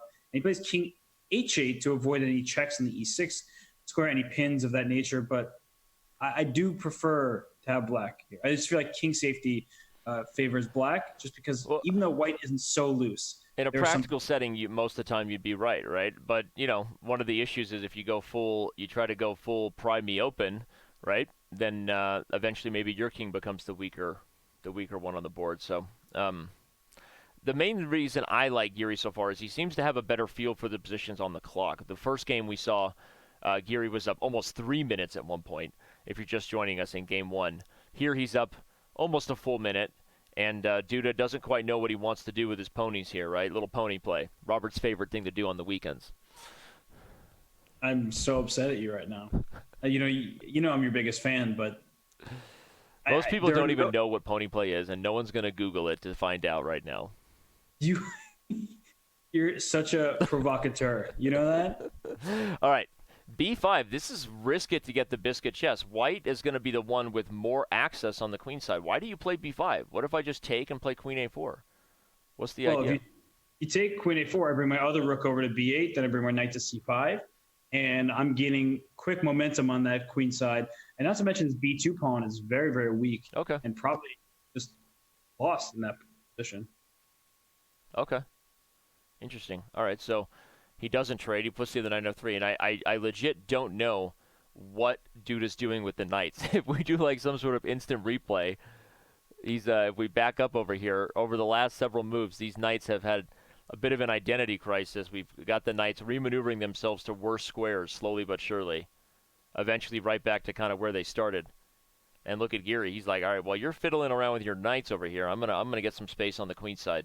All right, you convinced me. I like black now, moving forward. I'm allowed to change my mind. Well, your mind has been changed because white had what seemed like a good, promising attempt at play, and now all of a sudden white just backed up, and black gained space. Black has an open B file. The rook on B8, which was sitting passively defending the B7 pawn, now is on B2, threatening the F2 square. So it does feel like everything has gone correct for Giri, and everything's gone wrong for Duda. And look at the clock situation once more. We keep pointing to this, an extra minute on the clock for Giri. So in this moment, he can sit and think, how exactly do I want to press forward here? E4 pawn, vulnerable. The F2 pawn, already under attack. The A4 pawn requires the defense of the queen on D1. How is white going to attack black's pawns? Well, keeping the tension alive on D4 and E5, I think that's beneficial for white because black doesn't particularly want to take on D4, but probably will have to, because otherwise my knights are kind of stuck on D7. Yeah, but so are white's knights stuck, right? So, I mean, I'm with you. It feels like black is in control here. Maybe he'll take on D4 when he's, darn good and ready. But this definitely turned around.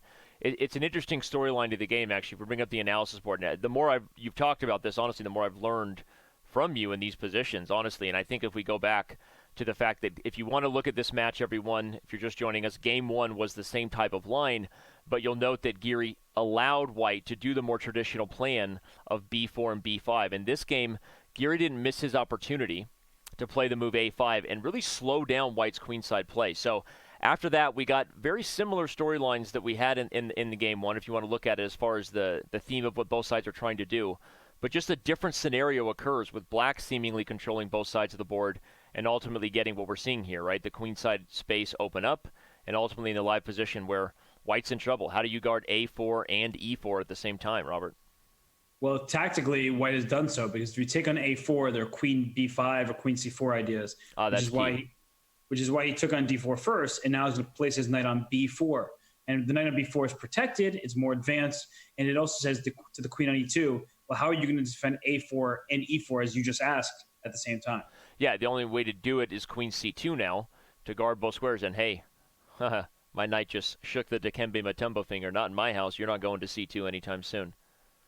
Exactly. That's why knight before just feels right. It's protected, a good square. And now can I just... Okay, I don't think I want to scoop off a4 just yet. I want to. Okay, he goes out of his way to do it with the lady, but I want that pawn. Yeah, but you also don't want to give white any like queen b5 stuff. Yeah, that would have been the idea, right? You don't want to give white some sort of counterplay. Well, now I can just take it. Right, give it to me, baby. Well, so h5 is a good idea to go knight h4, knight g6. But the question is anything more than just a well-placed knight, or are you launching a pretty good attack? I don't see an attack, especially because the queen's on e8 and there aren't that many pieces on the board. But I think maybe black will be tied down just to the back rank defense, and that's an unfortunate place to be. He's pushing the a-pawn, and could we see 2 victories in a row for Giri to bounce back from the first loss he had? I mean, this is getting tougher for Duda here. Time pressure favors Giri at least in the moment. Yeah, bring the knight to f6 right now. There it is. Okay. Good square for the knight. h5 and e4 both weak. And you don't want to push your e-pawn because it frees up many of the light squares. Wait, can I just take on h5? I think your knight's hanging, but yeah, it's a trade. Knight h5, queen b4, queen g6. Ooh, he backs up. Wait, queen takes c6. Queen takes c6. He didn't see it. Oh my gosh. He's just blundering a piece, and Giri, he leans back. As I said, Giri number 1, where you shake your head, he knows he messed up. Oh, he messed up so badly. But Duda doesn't see it. He's laughing, but Duda doesn't see it. Duda didn't see it! Oh my God! How did he not see it? How did he not see that? Oh my God! Duda misses a win of a piece. And Giri just you see him lean in, just Giri's thank you, Duda. Wow, it's funny because... Oh my gosh, what a crazy moment. You know, Danny, the one thing commentary has done is maybe look out for all these cheapos at all times. Right. I saw queen c6 immediately. I was just take that knight. There's the e7 square. Oh my gosh. If Giri wins this game, talk about getting by with just by the very few hairs on his chinny chin. He likes to keep it shaved. And take on h5 now? Okay, he's pushing. Oh my gosh. But Duda barely didn't lose on time there. He made that move with a second left. Okay, but he should still have enough time to hold if indeed it is holdable. He's going to try. No, it's not holdable. I don't think it is, but again, look at Giri's clock. Only 2 seconds, play 1 second. F3. Play just queen f5 back. Good. That's play really h5. good. Okay, he moves the king up, but even h5, h4 ideas might have been easier. Yeah, why didn't you go full? You should went full Nigel Short. Yeah, this isn't helping. Bring the king up. King g6. Okay. Okay, now he goes back to the other idea. I think this idea is safer. You can play h4. Look at him. He's just playing tickle to gain time on the clock. Classic Giri, the artist formerly known as Draw, Mr. Draw. h4. He could play h4. Okay, if he repeats one more time, it's going to be a draw. Now h4. There you go. He is a sneaky guy. King h5. Here comes the king. Here it comes. h4's falling. Oh, but queen g7 is tricky because g7's hanging. Wait, what? But can you go to the king and pawn endgame? No, you can't because queen g4 But he's got check. queen g3. Queen g4 check, game over. It's losing. King and pawn ending wins for black because you get king f3 and e3. Transition. There it is. Oh my gosh. And Duda takes a big breath and says, well, I let that one go. He doesn't even know that he missed queen takes c6 at this point. We're going to back up on the analysis board as these guys start the next game and show you the moment that had us so far, the moment of the match, especially if Giri goes on to win. This is the kind of moment that you think back on as you definitely got away with one. Right here, after Giri played knight to c6, Duda can win on the spot with the move queen takes c6, forcing the fork, followed by the win of a knight. And ironically, actually, it's probably still not the easiest endgame to win, but certainly white is the only one who could do so. So knight c6 is played. Giri instantly shows that he knows he blundered, but Duda doesn't see it. Instead, he backs up with the knight, and ultimately Giri goes on to win this game. If this becomes a Giri match victory, this is the kind of game that we remember for a long time. Wow. Huge missed opportunity there, and a shocking oversight by both players. But the reason why I think they missed it is because Giri just missed it, and the reason why I think Duda missed it in return was because he didn't expect his opponent to blunder, right? He's thinking, okay, Anish is playing very well. He's outplaying me in this game. And so he made knight c6 to return it towards the king side. Yep. All of a sudden, wait a sec. Actually, I can just take that knight. Talk about the psychology of that. How hard is it to keep? That's why we admire guys that are so resourceful and persevere when they're losing. Because psychologically, when you think you're worse, it's so easy to miss those opportunities, right? How hard is that to keep your head in the game? It's very hard because you're just, you feel like you're doing something wrong, which you kind of are, and your opponent's outplaying you with every move. So you just feel like the worst player. Not only do you feel like you're playing a bad game, you just feel like I can't hang with this person. Right. And of course, that feeling subsides quite quickly and you get over it. But Anish was really playing an excellent game there. And when you play Knight C6, like I said, as a commentator, I'm used to seeing blunders all the time, especially in Speed Chess Championships. As a player, when does someone blunder queen takes, a queen takes C6 tactic against Jan-Krzysztof Duda? Nobody does, because he's playing just extremely strong player after extremely strong player, and you don't expect Giri to make that blunder, whereas I expect myself to make those kind of blunders, which is why I see it and when it happens. Or you expect your partner to make those kind of blunders. You can say it. That's me. We love seeing those Duda emotes. He's still got fans despite the fact that he's losing. We got Rockin' Eagle yelling for recovery. We got our subscribers using their Duda emote. Thank you for your subs.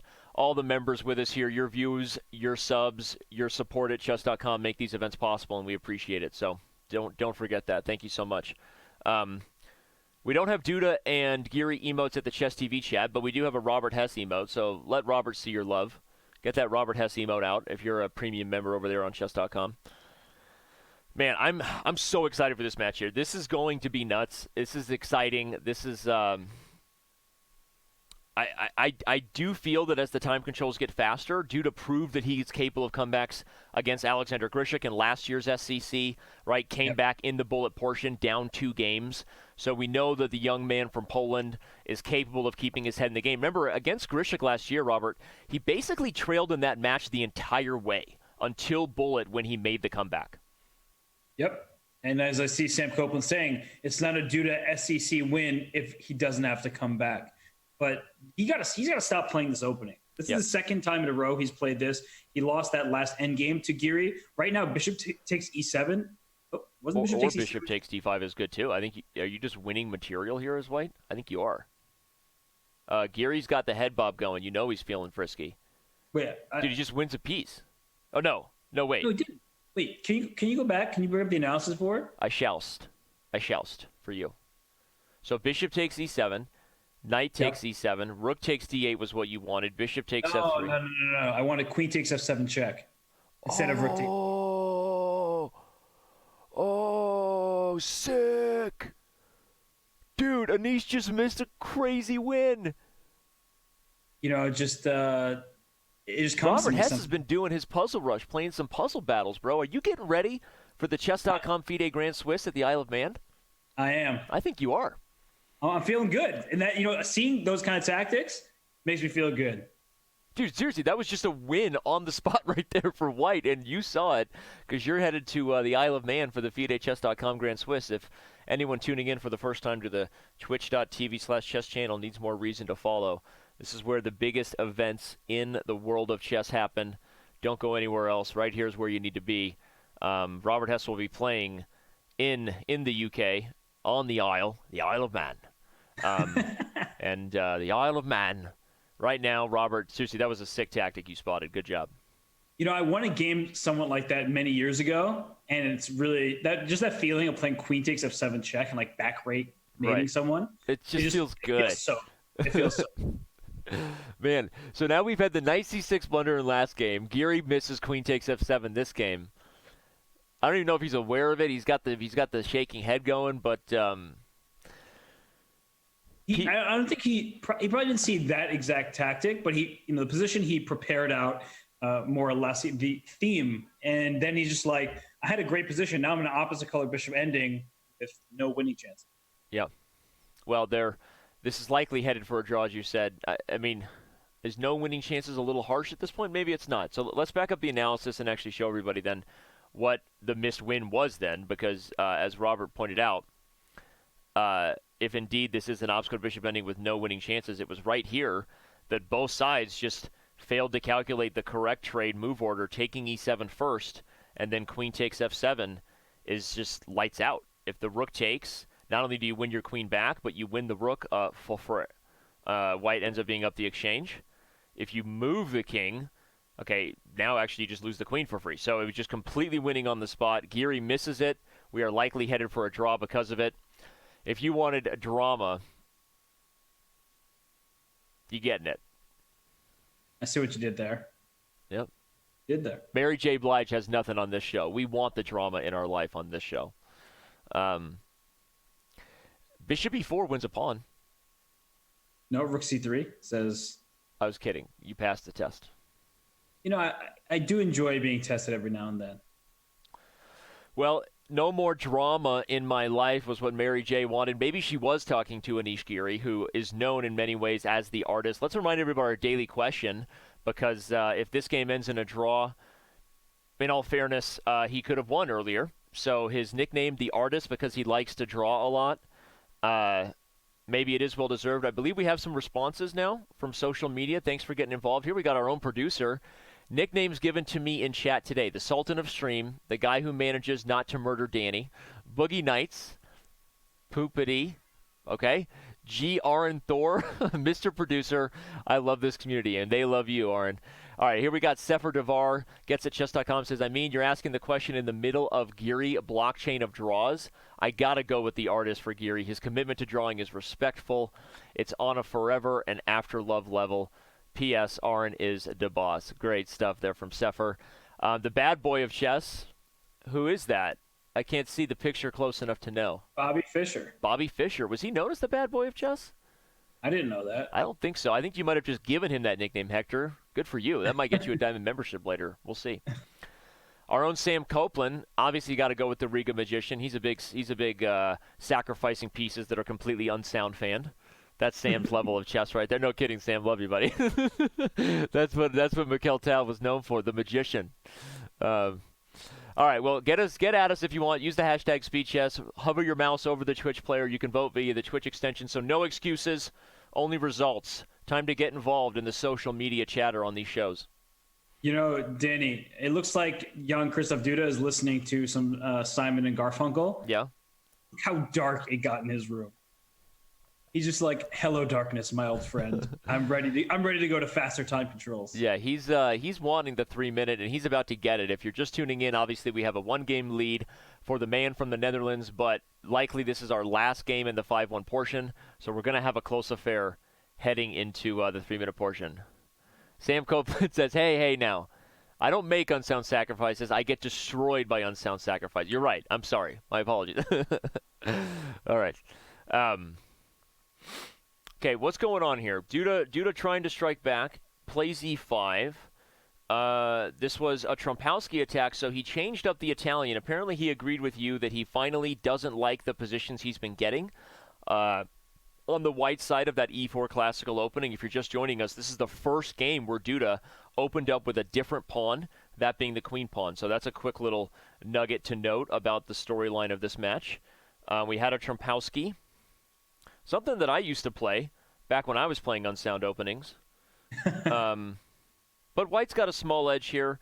Probably not enough for anything special. A centralized knight can often make up for a bishop who's good in the open board. The problem is that the hanging pawn structure, meaning c3 is weak, definitely favors black a little bit. So roughly equal, but I'll take white just because I played these Trompowskis so many times in my career. All right, and I'll take Anish's side here because I really don't like the hanging pawns. I feel like any endgame will be good for black. If you can imagine the queen's just off the board right now, black can then play pawn f6 to kick this knight out of e5, and then just start putting up some pressure on the c3 pawn, and then maybe even the a pawn. Because look at this rook on g3; it's off to the side. And so if I can say get my rook to c4 and over to a4, there's some potential attack on the queenside pawns. So I think that right now, Anish is in a good position.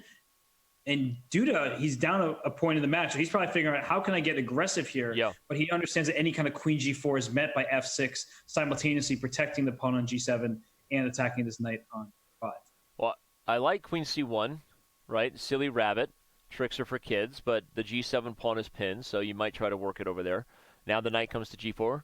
Ooh, look at it. He's just like, Giri's just laughing at the idea that this g7 pawn being pinned matters. Kicking the knight out of its centralized square all the way back to e3. Rook takes d4 now, right? Rook takes d4. The pawn on c3 is pinned. And you know what? I see a pawn. I grab a pawn. Okay, well, We get a queen sack. That's what I want.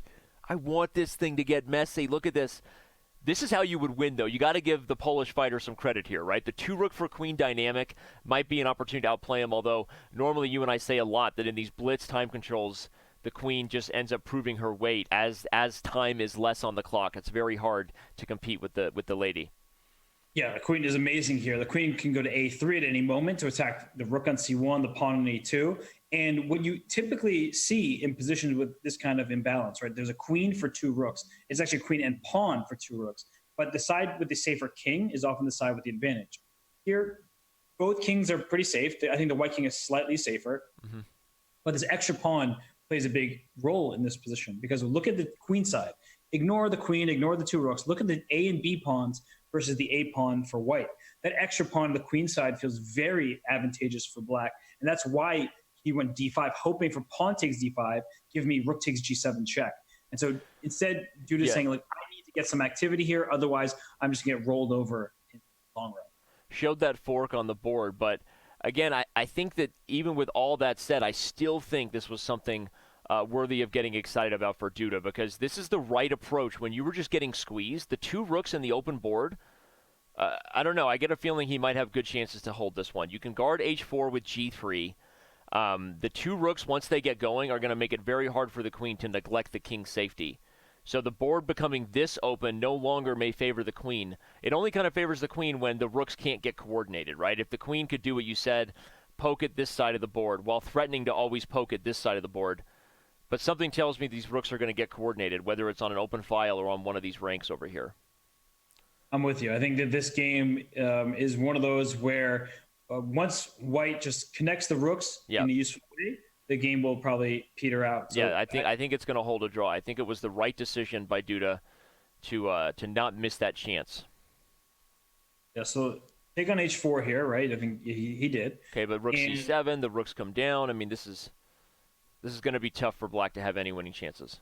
Yeah, you go full lawnmower, right? You just steal the B and A pawns, then hit the G pawn, and considering black is only up 2 pawns right now, and the queen is for the 2 rooks, but black has 2 extra pawns, but those queenside pawns are not going to last very long.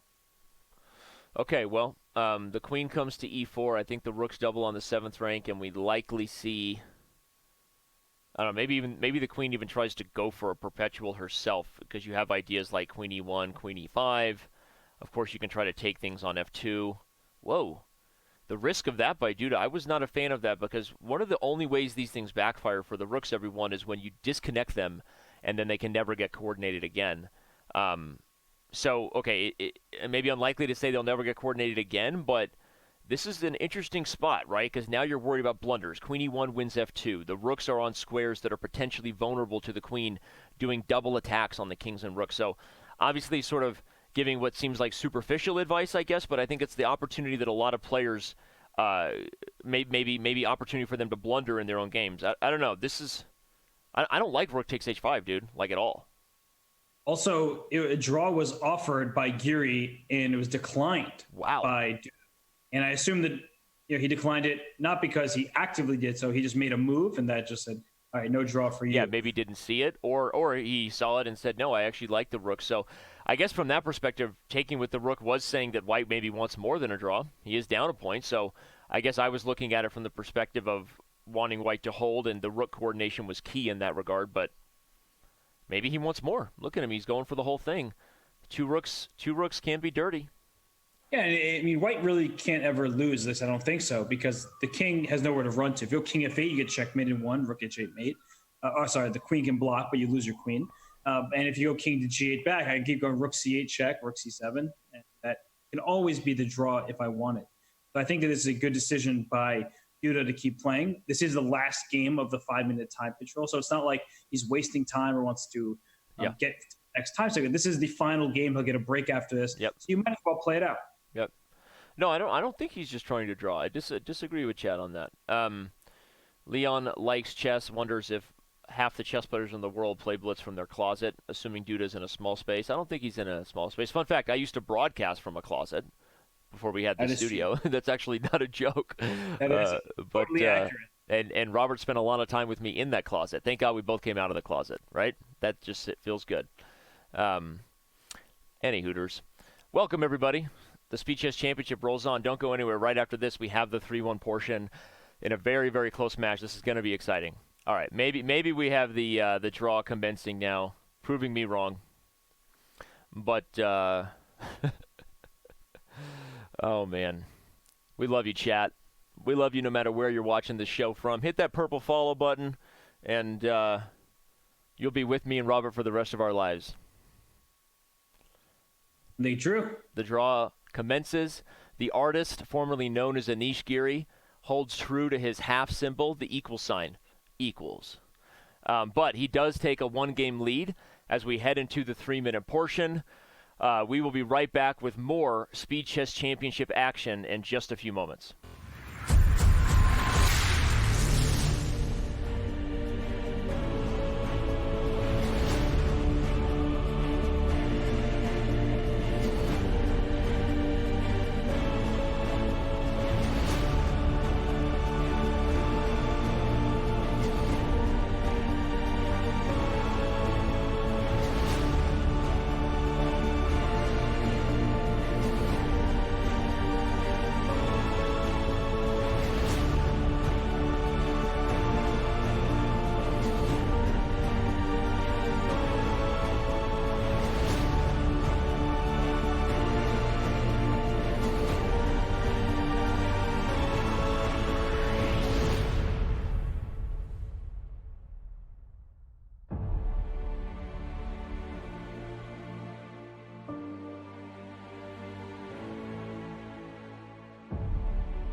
Oh, he won on time. She was on a winning position for her. I wanted it so bad, and he did it. Now take the rook. What a move! And we see the chat reacting to the many faces of Hikaru. Of course, we love him so much, and he is really one of the most expressive, entertaining players. Who better to help us with our new Speed Chess Championship intro video than the man himself to help it get up to speed? Robert, let's remind everybody of where we're at right now. We're through the first time control. Jan-Krzysztof Duda trails by a game, but I think this match is still going to be very close in the end. Let's bring up our odds charts and remind everybody of how we saw it. Robert, the odds say that we thought this is going to be close, and it looks like it's going to be. Yeah, for sure. And this is a 50-50 matchup between two very, very evenly contested players here.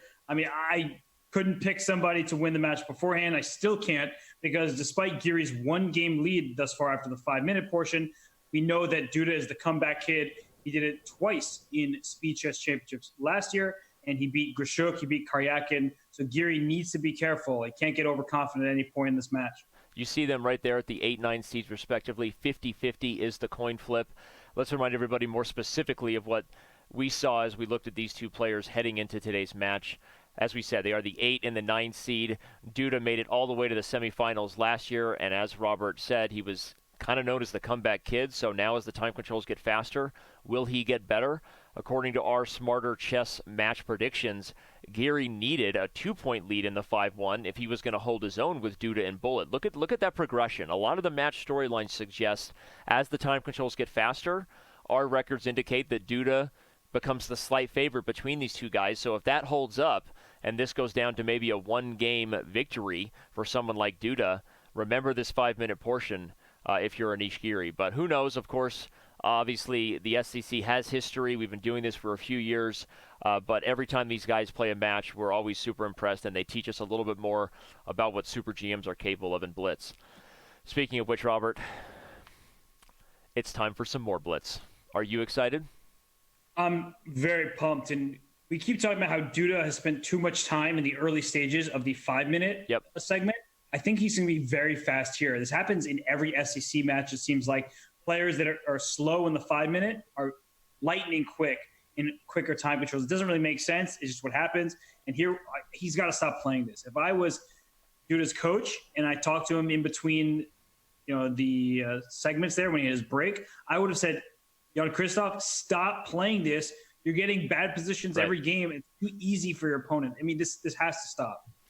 I agree, and you bring up an interesting point. We've always wondered how much these players consult the advice of maybe friends or coaches. It's one of the cool things about this match format that's so different from other events is that it's almost like tennis in that sense. They have time in between sets. They have opportunities to reflect and think about how they handled the 5-minute portion, openings to adjust or not, and even get advice. It's completely legal as long as they're not getting any advice from a coach or an engine during a game.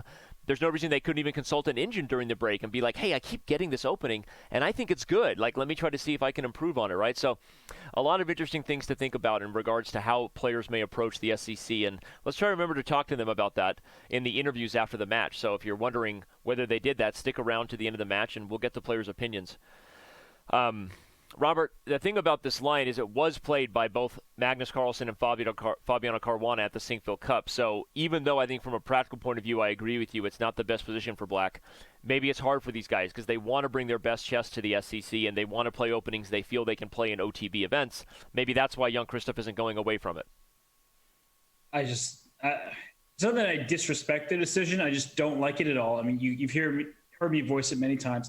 For example, I've had the white-sided positions like this many times. And you have the isolated pawn, but if you look at that bishop on d7, that might as well be a pawn right now. And white can say, all right, I can play knight a4 to knight c5. Just play against this bishop, play for control of the squares. I can always put my bishop on g3 to attack your rook on b8 and use a more kind of open diagonal for my dark square bishop. I can play bishop d3, bishop b1 at the right moment to say, hey, maybe I'll go checkmate you on the king side. And he started knight a4, makes perfect sense to me. And now he's just going to plug his knight on c5.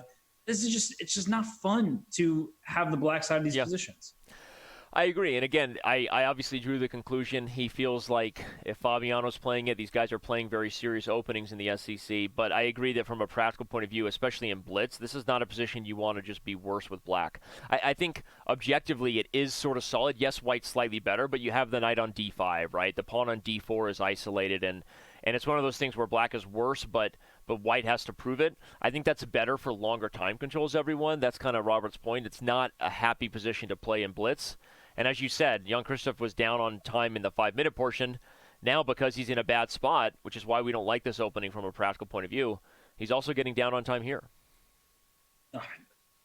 It makes me, if I have the fortune of playing, someone like them in the Isle of Man, I would love to get this position as white. Like, it's a dream position. There's no risk. Your knight's on c5. Black has a solid structure with his knight on d5, as you pointed out, and these pawns are safe for the moment. But white is just so much more active, and at any moment you can say, "Let me play bishop takes d5 to get good knight against bishop without a useful diagonal." I just can't look at this position and help being like, white is so much better. Yeah, I don't disagree. So let's see what Giri comes up with here to convert on that edge, though. He's obviously up a little bit on time, but that's dwindling. If you're just joining us, everyone, we still have an hour and a half, maybe nearly 2 hours total in the show if you count post-game interviews. So stick with us. Going to be an exciting one. Only a one-game lead right now in a match that many people feel is really going to come down to the wire. All right. Diamond member My P2 in the Chess TV chat says Duda should be playing more 3-result style chess. He's agreeing with you, Robert. This is like a black is hoping to draw style chess, and Duda being down in the match, he needs to be playing more dynamic stuff as black. So the chat agrees with you, Robert. I know that's a good thing. Or that's bad a rare thing thing for you to have anybody disagree with you. I mean, agree with you on these shows, right? But I love it. I love how you just butchered that. I butchered that totally, right? It's not always sunshine and rainbows between us, though. Sometimes we have to disagree or agree to disagree. Yep. I just, maybe now the position is okay, but...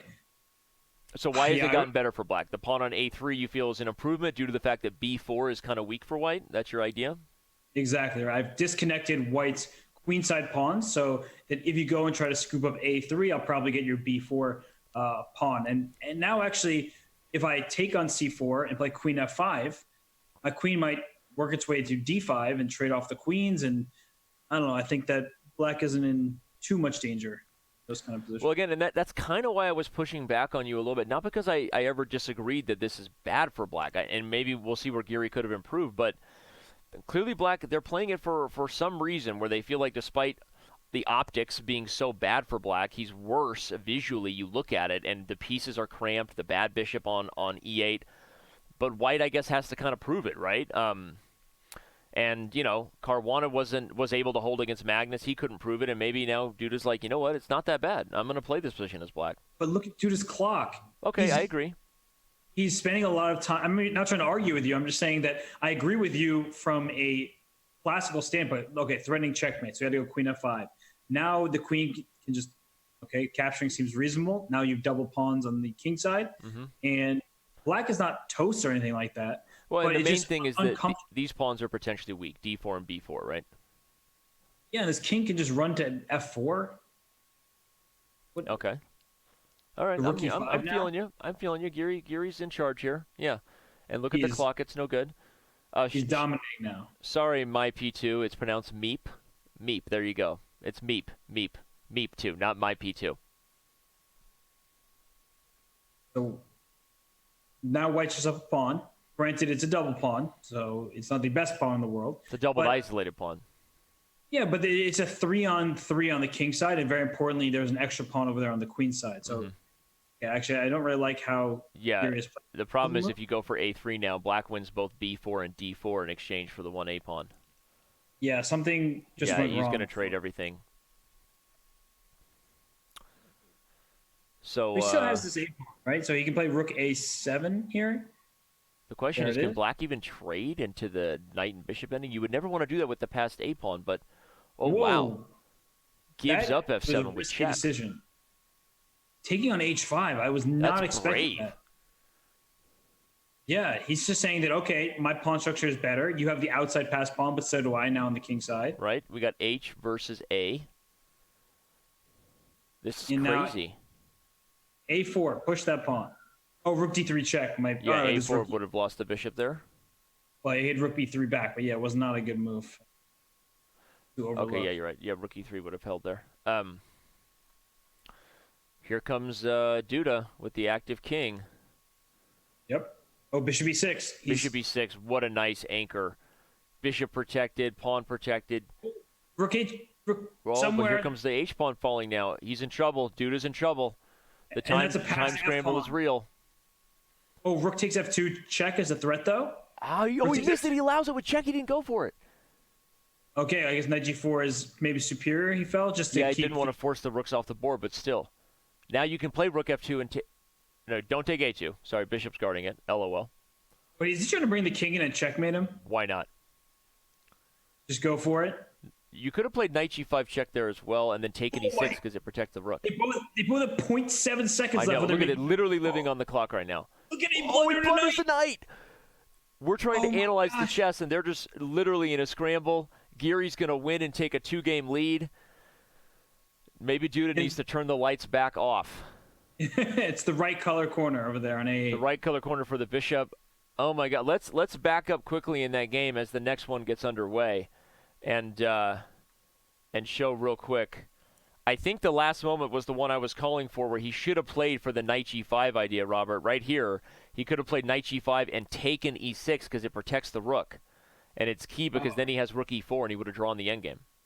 Yep, I agree with you. So this was the last chance that he missed to hold. Knight G5 check and takes E6. Probably just missed that king G3 doesn't actually win the rook because the knight can take with the protection applied. So this was huge. He doesn't go knight G5 check.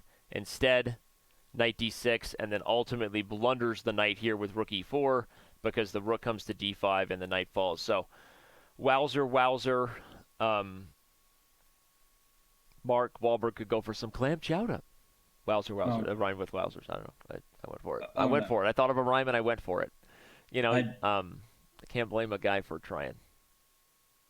Your lyrics really are bottomless. All right, well, if you're just getting here, everyone, we have the largest lead of the match. These guys started out in a complete deadlock. The first 4 games were drawn before Jan-Krzysztof Duda actually took the first full point. But since then, the momentum has shifted, almost like it woke up Anish Giri. And right now, the Dutchman is up 2 games. All right. This is maybe in large part been to your correct criticism of Duda's openings, because despite the fact that he kind of held on there, I agree that on a practical perspective, from a practical point of view, he took a lot of time on the clock to hold on.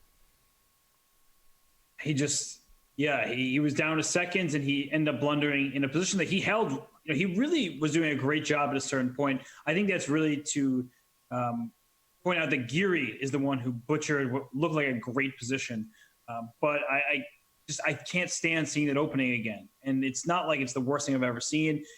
You played in a classical game, sure. I just do not think it's the right opening for Blitz. And it's going to keep fighting Duda because he keeps spending so much time just trying to make sure he's not totally busted very early. And then he has to fight back and have no space. And just not for me. Anish Giri offered a draw in this game. No. Yes, Anish Giri offered the draw, and Jan-Krzysztof Duda declined it, although as we look at the board, the obstacle of bishop bending doesn't offer a ton of winning chances for either side. So does that mean Duda wants the clock to drain to get to bullet? He's happy to play this one on.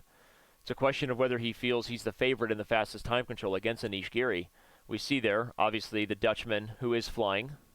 That's right, up 2 games right now in the match. He's number 1 in the Netherlands, number 4 in the world, number 1 in your hearts to many people here on Twitch. So Anish Giri right now up 2 games. And I think Duda does want bullet. It's where he made the comeback against Sasha Grishuk last year, Robert. I think Duda wants to get that clock you see right there, the 48 minutes remaining. I think he wants that thing to drain and get to bullet. Oh, he absolutely does. Because Anish would be the first to admit that bullet is his weakest kind of time segment, because he doesn't really play that much bullet. And in fact, he was just on a stream several months ago, and I was playing him in a bunch of bullet games, and there's no increment, which makes a big difference. And I think he went only like +1 against me, which is not really a good sign when you're trying to face off against a player like Jan-Krzysztof Duda, who plays a lot of online chess, especially relative to Giri. Well, and this game continuing is just proof that he has match strategy. There's no reason for him to do this unless he legit believes that every second out of Blitz is a better chance for him to get to 1-1. We see the quote from Duda.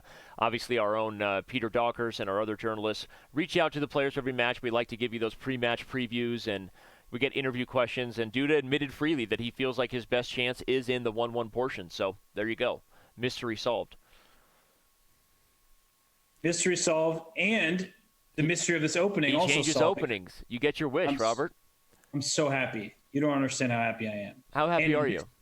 I'm ecstatic. You can't tell because I'm still being serious, but Right. I'm very happy. And these kind of positions, right? Look at this knight on b4. Your pawn's on a4, so you can't kick my knight out, which is important. And what black likes to do typically is hit bishop d7, bishop to c6, and control the d5 square. And oftentimes, even if white goes knight e5, you say, well, I don't really care about giving up the bishop pair here because like last game, I have a very solid, compact structure. I have control of the d5 square. But very importantly, in this position, compared to the ones we were seeing, black is much more active, in particular because it's knight on b4. Yeah, the knight on b4, as you said, they want the d5 square. Isolated queen pawn strategy typically is that you really want to hold control over the square directly in front of the pawn, preventing opportunities where often the person with the pawn will maybe try to thrust d5 and blow things open for good tactics. In fact, right on cue, he actually does it right in time before black gets bishop c6. So that's one of the reasons you try to go knight b4 and bishop c6, as Robert highlighted. But Giri was not just going to be a witness to this, right? Not going to play bystander. At the risk of losing the bishop here, however, if black wants to trade everything, and he does indeed, black is going to be left with the two bishops and probably the slightly better endgame, even on bishop c6 if the queens are traded. So Giri, they're kind of proving the strategy and the advice we're giving here, Robert, because Duda now has the bishop pair rather than the isolated queen pawn compensation he had. And as the position opens up, we know that'll help black's chances. Right. And just better pawn structure for black. Granted, your pawn on b7 is under attack immediately, but that pawn a4, potential vulnerability. Potential weak, right? Why is he spending so much time here? I feel like just play bishop c6. You have the, I guess after trade, the knight on f3 comes to either d4 and e5, and what you don't want is for your bishop pair advantage to be lost so quickly. So right. He doesn't want the knight to come in and make a trade for the bishop on c6. But it seems perfectly reasonable for him to get there. Or maybe he's continuing with his match strategy, knowing that he's equalized and spending a lot of time here just to take some time off. Interesting. Look at that. I think Giri literally just had that thought. The way you said that, Giri kind of like looks over and he's, I think for the first time, was sitting there wondering, why is he taking so much time? And then we see Giri's furrowed brow when he doesn't agree with his opponent's move there. And maybe he's right. Maybe he's looking at Duda saying, I know you want bullet, buddy, but this is a way to make black's position worse. I'm with Giri on this one. This seems weird. I just don't really know how white is going to take advantage of this position because what Duda is realizing is that if I trade queens on d8, if you play bishop c6 instead of pawn to b6, as you were pointing out, the bishop would have to take on d8, and then the white knight would come after the light square bishop. But he's playing b6, saying, well, what you got now? If you rook a to d1, your pawn a4 seems like it's under attack, and I could probably just take it. So it's a challenging moment for Giri to find the right plan forward. He's also down on the clock right now. And so I think Duda's making the right decision. Okay, interesting. Bishop c7. Wowzers, nice. We didn't see that coming. Definitely did not see that coming, but it's distracting the queen away. The queen moves, but rook takes e7, and if you defend the pinned bishop, I think white can just bring more PP on the PP, put pressure on the pinned piece. Let's look at it. Yeah, I think after like queen c7, rook e7, bishop c6 is the way to get out because you're losing the f7 pawn and the other just barely, right? Show me mine, I show you yours, right? But there's queen g5 in some of those positions, and then the queen has to move. It actually looks like what we're about to get. Queen g5 is a way for Giri to keep the ladies on the board, so we'll we'll keep the analysis right here. Okay, queen e5, another thing, kind of does the same thing. You protect the rook, and if you trade queens, the knight comes in immediately, and suddenly Giri is putting some pressure on the position. Yeah, you're queen e5. So, I mean, kind of, you have to trade. I feel like you sort of do. Yeah, and he does it. All right, so that bishop can sit on e6. But this is one of those positions that remind me of certain Catalans. Obviously, there's no fianchetto bishop for white or anything like that. Mm-hmm. But what I mean is look at the pawn structure for black on the queen side, a7, b6. If I can kick your bishop off of d5, then my knight goes prancing into the c6 square, and I'm just challenging your queen side, asking you questions. Do you really want to push your pawn to a6 or to a5? Not especially, but you might have to. Fun fact, Robert, knights don't go prancing. Only reindeers do. So you got that one wrong, buddy. All right, I won't hold it against you. And Knights go hopping in a long time. into c6. All right, rook d8 is played. I don't know. I mean, I criticize Duda for playing b6 just from the strategy of not going for the equal position, and I'm sticking by it. I like Giri. I think Giri's the only one who can win this. So put the rook on the 7th rank. Make sure that black knows you're happy to see him over here. I mean, there's legit winning chances. Rook c7, you play b4, b5, secure c6, and you're going to put the knight there even if you can trade, because my c6 pawn instantly becomes super dangerous. So, knight c6. Yep. So, really want to get my rook out. So, king f8 and then move the rook out to c8 or something like that. But instead, he plays a4.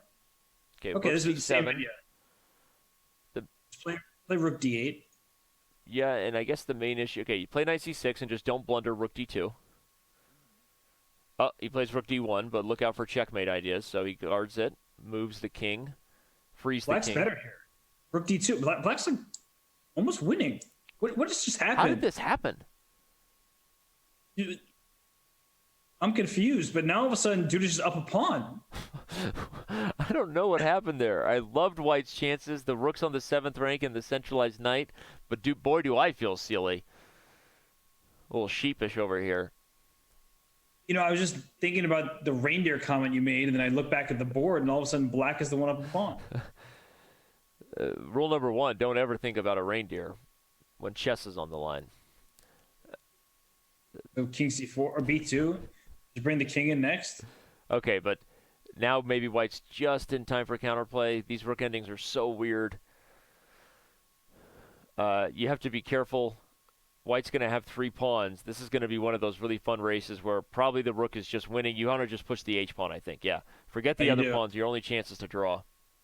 I think this is... I feel like this should be holdable. For White? Yeah. Just play g5. Play g... Oh, that rook... Now you get f6. That's the point. Oh, no. Okay. So you put the king on h8, and are you there just in time? Stalemate. Oh, my God, he's stalemated. You can't play the rook over. Oh, that was a sick draw. Duda shakes his head. Is that a theoretically holdable endgame? Like, it was winning. Go back. Okay, going back. I'm pretty sure it was winning. In this it was winning. In this position... King takes f6 instead of king f7. King takes f6.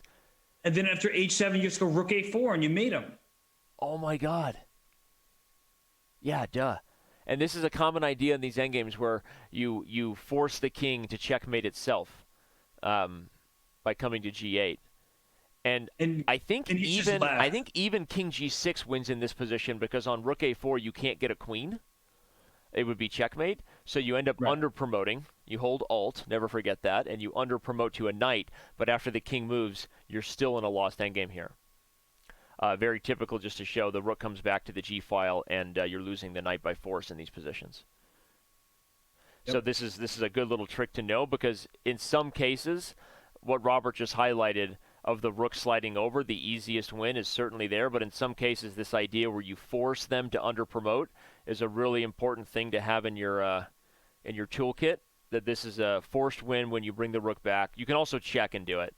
And then you cut the communication off between the king and the knight. The knight has no safe squares, and so you ultimately win it. Okay, well, so at least it led to some inadvertent analysis that maybe helps everybody here get better, because that was crazy. And I don't know why everyone's like face palming for me. Oh, because I held Alt instead of Control or Control instead of Alt. Just go to my Twitter page and you'll see the clippable moment gone crazy. Anyway, but yeah, that was interesting. That's instructive to see that it was winning, and Giri misses his opportunity. Still has a 2-game lead in the match, though, Robert. So how many games have we had that we feel could have gone the other way? If you're just getting here, everyone, crazy 5-minute games where both sides missing opportunities to win, blunders on the board. Robert and I make a lot of them, so we catch them when they happen. And this match in many ways could have a different score right now. But I don't think it's a sign that these guys aren't playing well. I think they've played well, but just in some key moments have just made huge mistakes. Yeah. Yeah, I mean, it's been a very close match, and that one Giri clearly got away with. And Duda is still shaking his head about it. He's still upset with himself, and he needs to gather himself. He needs to forget about that game. I know it's difficult, but right now with the white pieces, he's got a better position. Look at the on d4, protected, nice and safe. You can play as white here for a rook to b1 or a rook to c1. I'd probably rook b1 just because I don't want to give black control of this open file, or now rook to b5 come too easily. But rook fb1 is the move that I'd probably play here. Speaking of openings we've seen played from top-level chess recently, this is just like the game where Aronian was black and played for the rook b5 idea to target the a5 pawn. Yep. A game that eventually didn't go well for him, right, versus Dingley Ren? Am I remembering that correctly? No, he won the game with black. Are you sure? Yeah. And was against Fabian? I don't remember. I remember, but Aronian won that game with black. There was a game that turned around against someone like anyway. Focusing in the moment here, black does eventually execute the idea that Aronian did, where the a pawn falls. The whole point, though, is that we remember talking a lot about this theory. White's going to move the bishop, and that means the knight is sort of frozen on a5 because the a6 pawn falls in a lot of lines. So this position is not so clear at all. Just because black has won the a pawn, I remember we talked a lot about this. There's ideas where you can take. Now you can double on the a file. Okay, you do this way. I was going to say rook a4 and then over, but this has the same idea. You're threatening to double on the a file and just win your material back. So this is a line we've actually been, again, seeing these two guys not afraid to go into topical theory. They're playing some very high-level chess here. One of the reasons why we get Mark Crowther at Twix, often he reaches out to us and wants the PGN files from the Speed Chess Championship because he knows these guys are playing real openings, and it's valuable PGN downloads for professionals. So this is interesting stuff. I got to remember the game we were talking about. I know Aronian won the game against Fabiano, but I feel like we also saw a game where this plan really backfired for black. And I don't know why. I'm liking Duda's position here. Yeah, I mean, black's pieces are all tied to each other, right? The pawn a6 is hanging beyond the knight on a5. He just moves to b3, makes sense. And, oh, wait, you can't go rook a1 to a2 because knight c1 comes with the fork. So you have to play rook a4 here. Only move, actually. Yeah.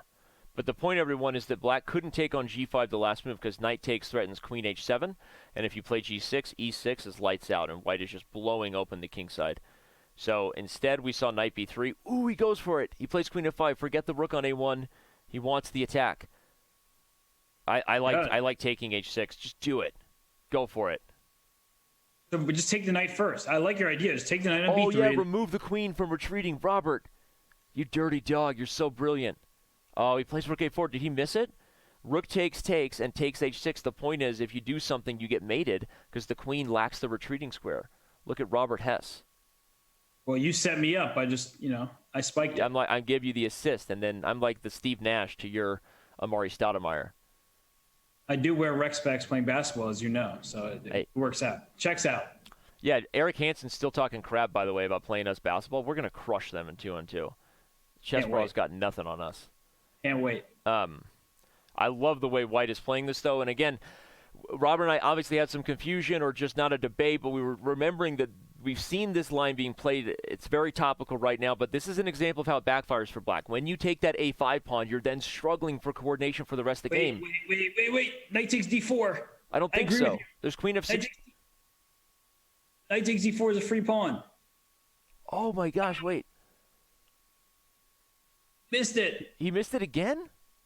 Knight takes d4 was a free pawn. Analyzing. Now it looks terrible. Queen h4 at least a mate. Oh my gosh, maybe Giri. Okay, I think White didn't have to take back, but yeah, this is definitely much better for White now. Wow, White just crushing through here. The f7 pawn is falling. There's also threats now of knight e6 in a lot of positions because of f8 hanging. Yikes. Honestly, if you play rook b7, I think White just plays pawn e6. So Giri tries to come up with something else, but it's just likely too little too late. Wait, but this is all he got? He had to take with the knight, because if you take with the rook, king g8, and everybody's hanging. What in the world? What just happened? What? And he lost on time? No, he blundered, and then I'm so confused. Let's go back and take a quick look. He's tilting. He's tilting. Dude is tilting. In this position, White was in control. Where did he... Oh, he was already blundering because knight d2 and the rook is trapped. But I didn't understand all captures on f7. Right, there was no reason to do it. It didn't feel necessary. Or if he's going to take on f7, he can take with the knight first. Right? Just checkmate the game. Yeah, it's a great point. By the way, everyone, black isn't even threatening to take here because White takes with the pawn, which is a fork of the king and queen. So Robert's completely right. Just take with the knight. Actually, and then queen h6 is just mate. Oh, my God. In no time, dude, though. Duda is just tilting right now. That was an easy win there for White. Wow. 3-game lead for Anish Giri. But don't turn your back on the man from Poland. It's not a victory unless it's a comeback victory. Someone said it in Twitch chat earlier, and I'm stealing it. Don't call it a comeback. Duda's been here for years. This is what he does. But still, right now it's not looking like some high quality chess. Clearly, he's a little frustrated. You can see visibly. Anish Giri is zoned in. Yeah, Duda took off the headphones, so you know that he's really ready to play now because the headset's off. Whatever music he was listening to is out the window, and he needs to right the ship. He cannot lose this game. So, he's got right now the black side of this exchange Slav. Slightly better for White, but nothing too serious. Actually, I don't even know if White's better. I usually think that White's better in every opening, but right now looks like nothing. You spoke based on previous experiences where you'd normally be right, but yeah, this is probably fine for black. But again, the main thing right now is the psychological edge that Giri possesses, having a 3-game lead. And it's the way he's getting it, right? Duda had no business losing that game, but he did. Yeah, when you go from a potential 1-game deficit to a 3-game deficit, all of a sudden, it's not insurmountable, of course. He is the comeback kid, but it feels terrible. Yep. 29 minutes left here in the 3-minute portion before bullet commences.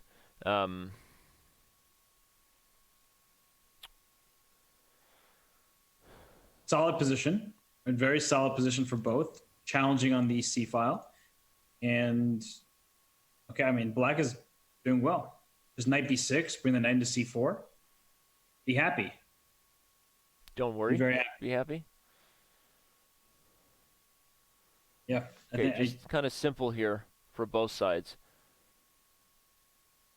I'm curious what he takes. I thought maybe he would just maintain the pressure on the c file, queen d2. Now he's conceded. It's temporary, but still, the only open file belongs to black right now. Yep. So I still believe in bringing this knight into c4. It feels like the 97 is the piece that's not doing much. I do like what he just did on the king side, gain some space over there. But bringing this knight, so maybe queen c7 to really control the c file, then play knight b6, try to bring this knight into c4, feels right. I like it. I like it. I love it. I want some more of it. White is so passive here. So passive. You can try rook c1 to offer an exchange of rooks, but even that doesn't solve all your problems because your knight on a2 is much worse than the knight on b6 is coming to c4. The bishop on e7 is clearly better than the bishop on f2. The bishop on f2 is just kind of sitting there. The bishop on e7 controlling squares on both diagonals. And maybe g5 just to keep the h4 pawn protected is an idea, but I would worry if I ever played g5 for black, f4 for white. Yeah. Feels like a possibility to... and then you never have a chance to play g5 again.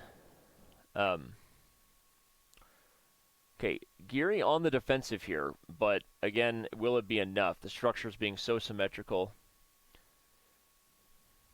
He could have changed the structure just there if he took with the pawn on c6 instead of the queen. I don't know if that was better, but in terms of winning chances, trying to make that trade might have been. Ooh, he gets f4. But that means white has ceded control of all these light squares, in particular the e4 square. Yeah, but you've also got the potential of your idea where the knight comes around to f3 and h4 might be the easiest target on the board. Here it comes. And 95 now. Yeah, or 95. That's the other way to get there. Both routes may lead to f3.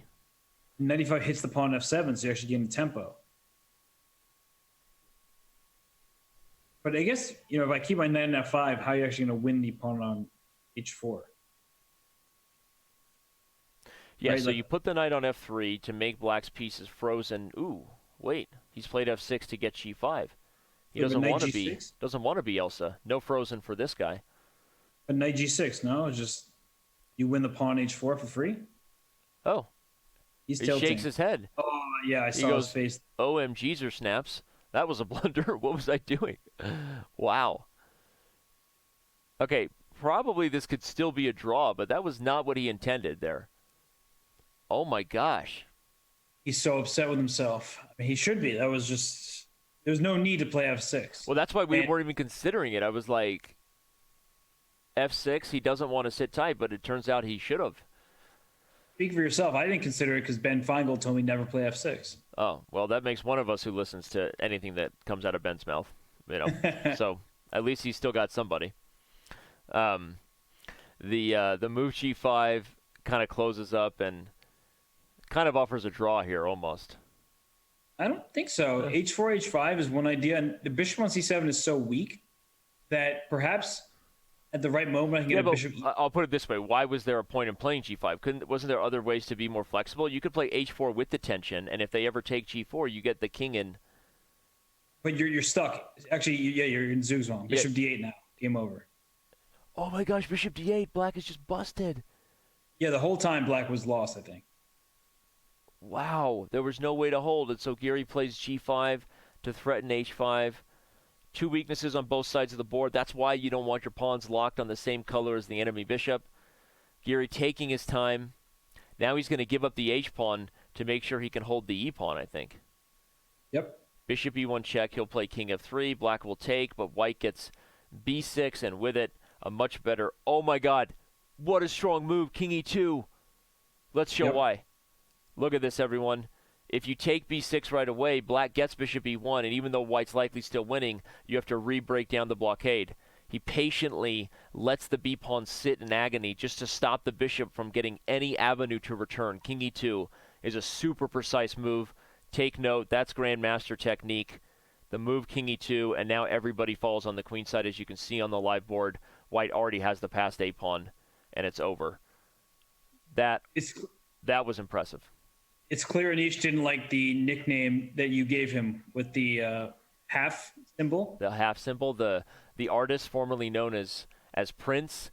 Anish Giri is the artist formerly known as the half symbol, but we do have more reactions regarding the daily question if you're just joining the show and wondering what that reference is all about. The question, I'll just say it verbally, was who has the best nickname in chess? You can get involved via the hashtag SpeedChess and engage with Chess.com's Twitter account.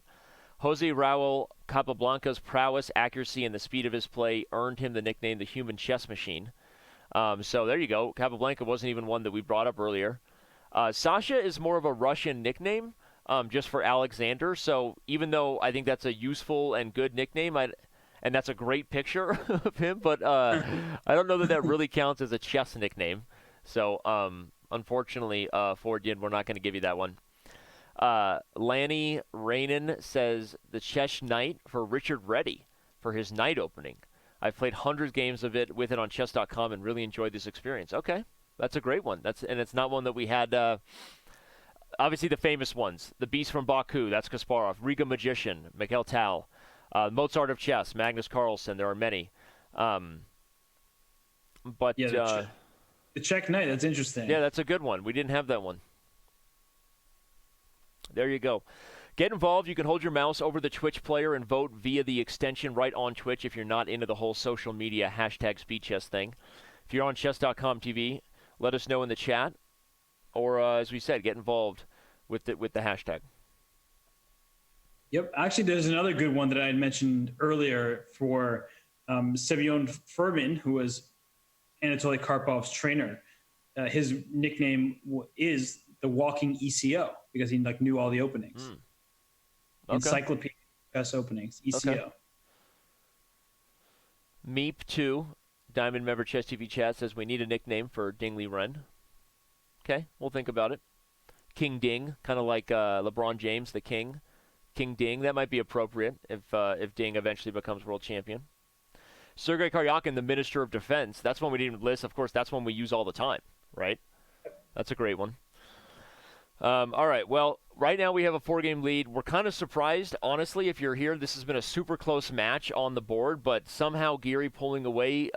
I don't want to say Jan-Krzysztof beating himself to take away any credit for Anish, but there's definitely been some moments here where it feels like Jan-Krzysztof's on a bit of tilt. Robert, would you agree?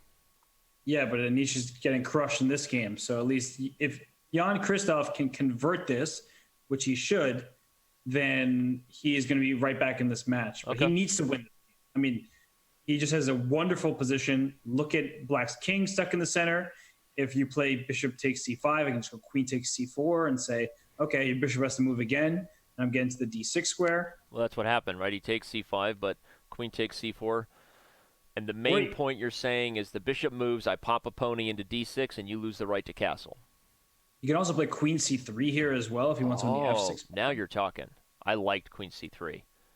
He doesn't go for it. Bishop takes c4 inadvertently also threatens the bishop here, everyone, because there's a potential discoveries. Now queen c3 comes with tempo. Oh, gosh. This is bad. Anish's face just like, what just happened? And Duda's just, he's got to collect himself. This is his game right now. Bishop D4. He's got to strike here. Yeah, because bishop d4, you just take with the rook on d4. And you're able to actually take with the pawn and then play d5. Yeah, and then play d5, just as good, right? So the point here, everyone, is the queen is hitting the rook with tempo as well as a double threat to put a knight on f6. And the tactic that Robert just highlighted, bishop d4, cutting off communication, doesn't work for a number of reasons. One of them being you can take and then renew a double attack with the rook on h8 and the knight on c6 simultaneously coming under fire. Rook takes d4 is also a fun move to play because if takes, you can at the very least just win a pawn and renew the discovery. But I think Robert's right that bishop d4 will be met by e takes, which means right now, especially as you look at the clock, Duda's about to strike back, right? Yep. He's got this game, that's for sure. He's about to say, Duda, where's my car? Where's my win? About to get a win. E takes d. Here comes d5. Here's push him, baby. Put the king on b1. It doesn't help Black. Take on e6. Just blow it open. So many good moves here for White. Take with the bishop. This king is stuck forevermore in the center. Yep. It looks like the Polish fighter, right? Which also sounds like a great boxing name. If that ends up becoming his nickname, the Polish fighter, then, well deserved. Do I have queen c7 and rook d6? Come on, Robert. Tell me I do. No, I didn't. The king would have run to f5. Which looks crazy and scary. I'm not saying I didn't want to go for it, but apparently it didn't work. Yeah, because now he goes queen b4 check. He scoops up the e4 pawn with the bishop. He takes b7. Bishop takes. Now d6 and b7 both under fire. I think that Giri should resign here because it's been going so well in Blitz. Why spend more time here, right? I'd say get another game, try to rack up another W, and he agrees. So Duda strikes back. Officially now, this is a 4-game lead that Giri once had, down to 3. We had the first ever 4-game lead overcome, by the way, by Maxime Vachier-Lagrave, at least in the main SCC. In the main, the biggest event we do here, the biggest event really in online chess we've been doing now for a few years. We had never seen a 4-game comeback come back to a victory, but Maxime Vachier-Lagrave did it against Wei Yi earlier this week. Yeah, that was really crazy. That was stuff. a weird start, right? I mean, like MVL was not there, and then suddenly it was over. Just a landslide. MVL just destroyed him. You know I love the song Landslide. So you just said the word, and Hey, like Stevie anytime Nicks. I want you to start thinking about Stevie Nicks, all I got to do is slide into the DMs, hit you with a landslide reference.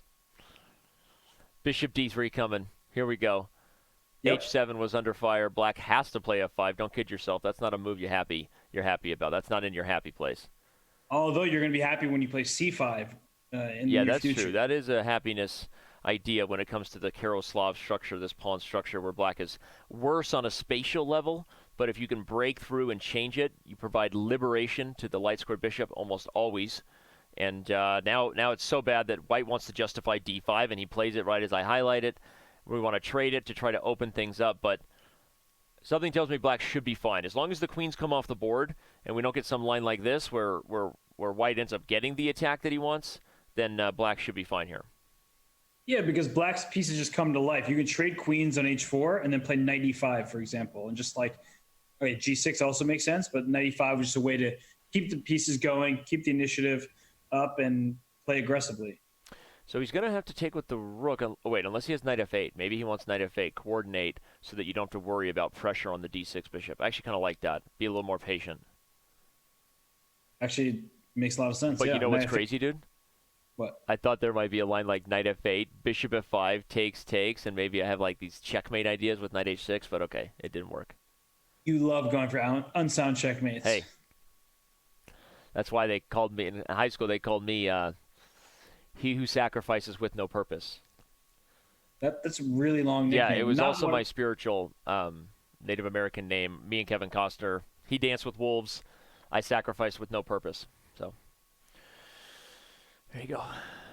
Whoa, here comes the sacrifice. Oh, but this one has purpose, I think, because now that the G file's open and the D6 bishop is under fire, there's threats of bishop E6 check, cutting But off communication. Yeah, H2 is hanging. Look and at now... this though, but the knight's pinned. This has purpose here. Okay, so what do? A bishop C6 just defend the knight? And how does White continue this? So after bishop C6, Okay, he goes bishop F4 because he's threatening rook H1, but I have to believe that Giri's going to get the material back. Okay, he takes E8, he allows the check, because at least the bishop prevents the other rook from checking on the open file. I don't know, dude. I like this sack. I like the way Giri's playing. He likes it. We see him lift the lower lip like, yeah. That's what goes on in his head when he does that. He goes, yeah. bishop F4 just didn't make sense to me. Bishop C6 protecting that knight looked a lot more natural. This is getting too fancy. You're going for tactical saves, but bishop C6 protected the piece that was under attack. And Okay, but there was G3 there still. I mean, I'm just saying this was never going to be that easy for Black. Oh, I'm not saying Black was winning. Okay. I just don't. This looks bad for Black. Yeah, no, now I'm with you. I agree, and it definitely feels like Giri is in control. This would not be the way you want to see the 3-minute segment come to an end. But as we said, he's doing better in Blitz. So, Giri needs to get as many W's as he can, given that a lot of us look at Polish fighter as the favorite in Bullet. And probably even Giri would say that. We'll obviously ask him after the match, but White's not just a pawn, though. Duda needs to wake up, right? I know he's super young. Is it legal to have coffee when you're that age? How old is he, 12? Yeah, he's at least 12, 21. That was just a cue for you to drink some coffee. Maybe. No. Okay, Black going to have to hold now, down a pawn. Without any other kind of dynamic targets, though, it feels like it's just a matter of time. What probably you want to do here, Robert, correct me if I'm wrong, but trading off one of the pairs of bishops, like maybe the light square bishops, probably makes your job easier if you're trying to convert, right? You don't want the black bishops to be able to set up a blockade. So what would you do here as the resident grandmaster? How do you convert on this extra pawn advantage for everyone watching to take notes? Yeah, I would definitely start here by playing king to e3. And as you said, you just want to get into a position where you can offer some exchanges in a very useful way. He went king d2, similar Same premise. idea, right. Let's go bishop c2.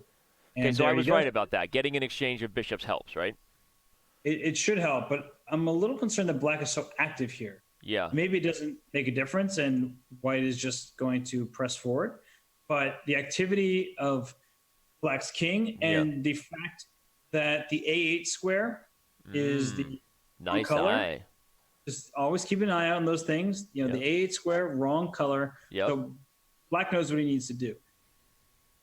Trade off white's B and C pawns for black's, all three of black's queenside pawns, and then sacrifice the bishop and the H pawn for the F and G, run the king to the corner. It is a very long way to get there. It is not something that I think will happen, but it's something I will always keep in the back of my mind. Yeah, and he keeps having an active king. That's a good point. So Giri has to relocate in order to slowly push him back.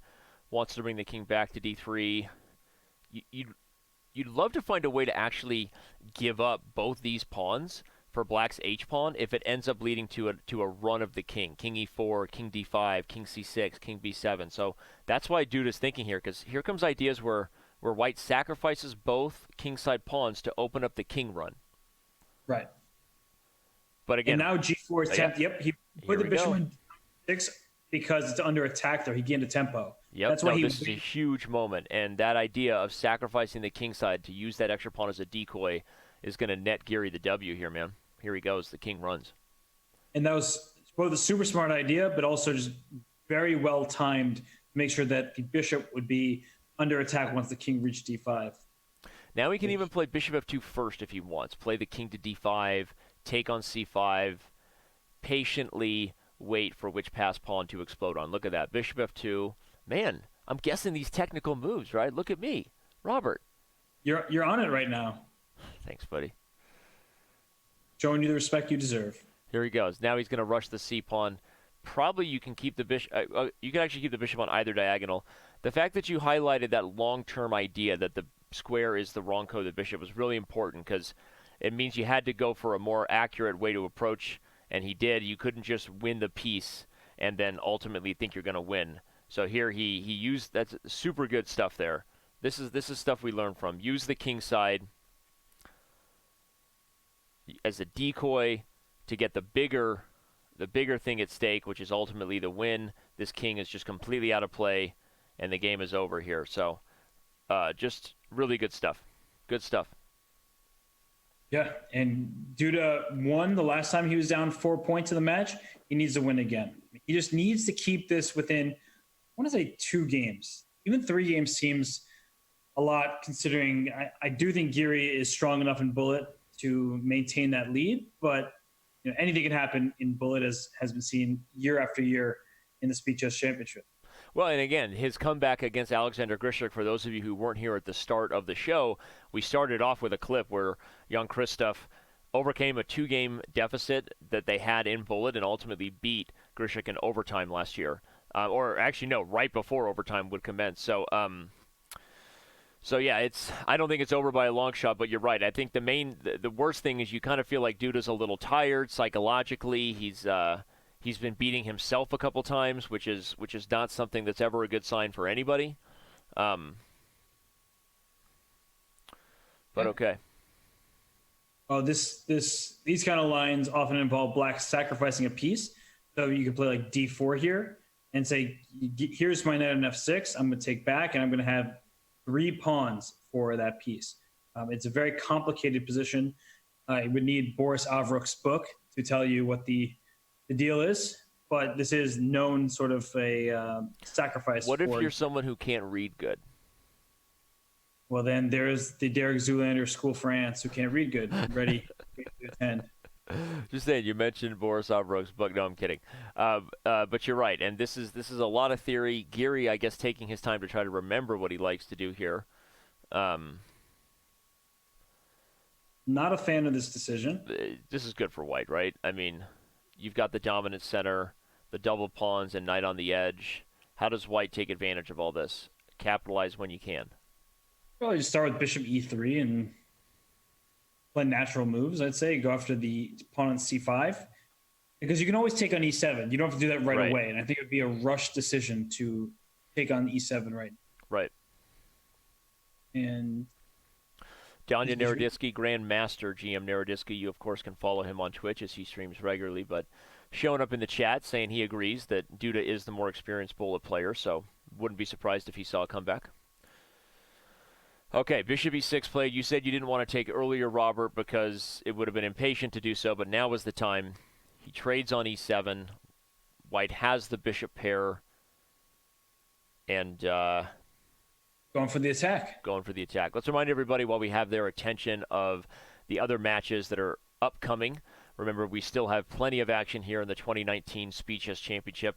Aroni and Furusha, that's one I know you circled big time on your calendar, right? Ali Reza is the kid from Iran that many people look at as just a future global superstar, but playing against 27 80-plus players is a different animal, right? I'm not going to lie, I see Aroni as the favorite there, disagreeing with a lot of people. Just the same reason I picked Wei Yi as the favorite over Furusha in the junior speed chess. I think the stronger player will win in a long match. But, all right, Mohamed Yara versus So. That'll be on Wednesday, October 2nd. Also another big one. I have no idea who to take in that matchup. And then we've got the big dog, Hikaru Nakamura himself, as the 1 seed, taking on the 16 seed Dubrov. So, Isn't Vladimir the big dog? I wasn't sure who you were referring to there. Dubrov, he's No, who's the big dog? he's a big guy, but I would consider Hikaru Nakamura the big dog. Remember, he did let the dogs out. We answered that question of who let them out. It was Hikaru. I'll be here all week. Don't forget to tip your waitress. All right. Bishop takes h6, a brilliant move. You're trying to pry open the f6 square. Knight f6 check is the problem, everybody. That's why bishop takes h6 happened. Yep.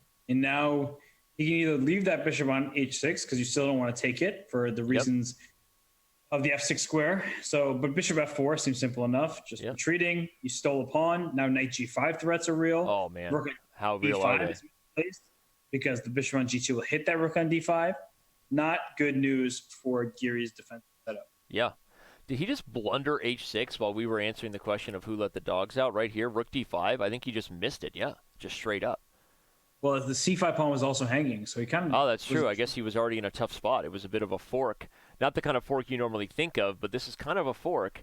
And Duda might be about to strike back here. Look at the combination he just executed with knight f6 check, discovery on the rook on d5. Oh, my gosh. We didn't even have time to finish the end. Duda just smashed him. Yep. Whoa. Okay, if he wins again and this comes back to 2 games, baby, I'm sorry, I'm not sorry. I told you so. Bullet is coming. It's too late now to say sorry. The winter is coming for if you're Giri right now. You want to have an edge headed into Bullet. Yeah, and you don't want to give the momentum to Duda, that's for sure. And right now, Duda playing really good chess, and well, just take on e4, get some trades going. You just don't want to lose. That's it. And how much time is left? 4.5 minutes about in this time segment. So he's going for the structure once more, where he's going to try to play for c5 and castle and get the bishop on the long diagonal. The pawn on g3 kind of wishes it was back a square, right? You want that pawn on g2 to close the diagonal. And whoa! But not if you castle long. I was going to say, if you're all in, you don't care so much. In fact, now I want it on g4. Here we go. Wow. That was a surprising decision to me. But he is going for aggressive intentions on the king side. If I'm black, I'm thinking about taking on e4. Just in general, right? If you have less space, you tend to want to trade pieces. The fewer the pieces that remain, the more space for your remaining pieces. So he'll do it. Put the other knight on f6. But look, this has now become a very much like certain variations of the classical French. White has a few things you can do here. Sometimes you can even give up the bishop pair in exchange for the initiative. h4 and g4 get on the agenda, and you just try to rush it. Okay, he decides probably the more practical decision here. If you're not really that confident in your attack, keep the 2 bishops. Try to play on both sides of the board, including the center here with the knight coming to e5 at some point. Just bishop b7 now, though. There's a problem on that diagonal. Bishop b7. I mean, okay, he plays c5 first. He's got your idea. I think Duda agrees with you. But you can play bishop c3 here as Giri. Or take first, and then you move. Whoa, wait. We're going to get an exchange sack. I'm calling it now. Something nasty is about to go down in this game. This is going to get wild. The knight's coming to g5. Threats on h7. Bishop comes to c3. This is complicated here. Wow. Bishop c3 right now. Yeah, I like this. No, dude, this is how you sacrifice. It's not good, but you win anyway.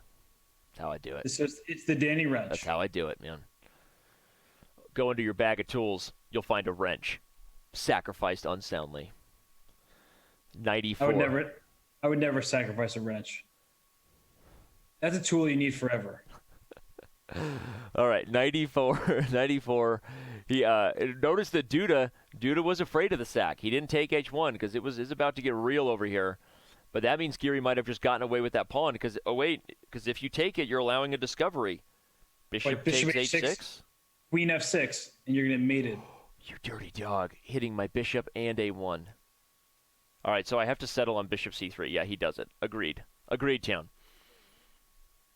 It looks good for white, though, right? Because you have this very typical 3-on-2 advantage on the queen side, which is more powerful than the 4-on-3 on the king side, because it's hard to mobilize black's pawns too quickly. I would play bishop b4 here to trade off the bishops, because the bishop on c3 is the best white piece on the board and does it. And I actually really don't like rook d2 because of bishop b4. I think rook d2 is a mistake. Yeah, I agree. And now black actually, okay, it's small, but maybe has some small chances. And, of course, as you look at the time, this may be his chance, right, to bring things within striking distance. If you're Duda, trying to get a victory here as black could be huge. Likely this will be our last 3-minute game here, unless something horrific happens in the next 30 seconds. Which, in Blitz it always can. So, Danny, this position, who do you think has better chances to win this game? I like black. A5. I like black, too, just because it's not even it's the open king in time pressure. B5, right? Just as good, right? I mean, it's the open king in time pressure that we smell here as a problem. Objectively, I think both sides should be fine, but I think black has the better chances.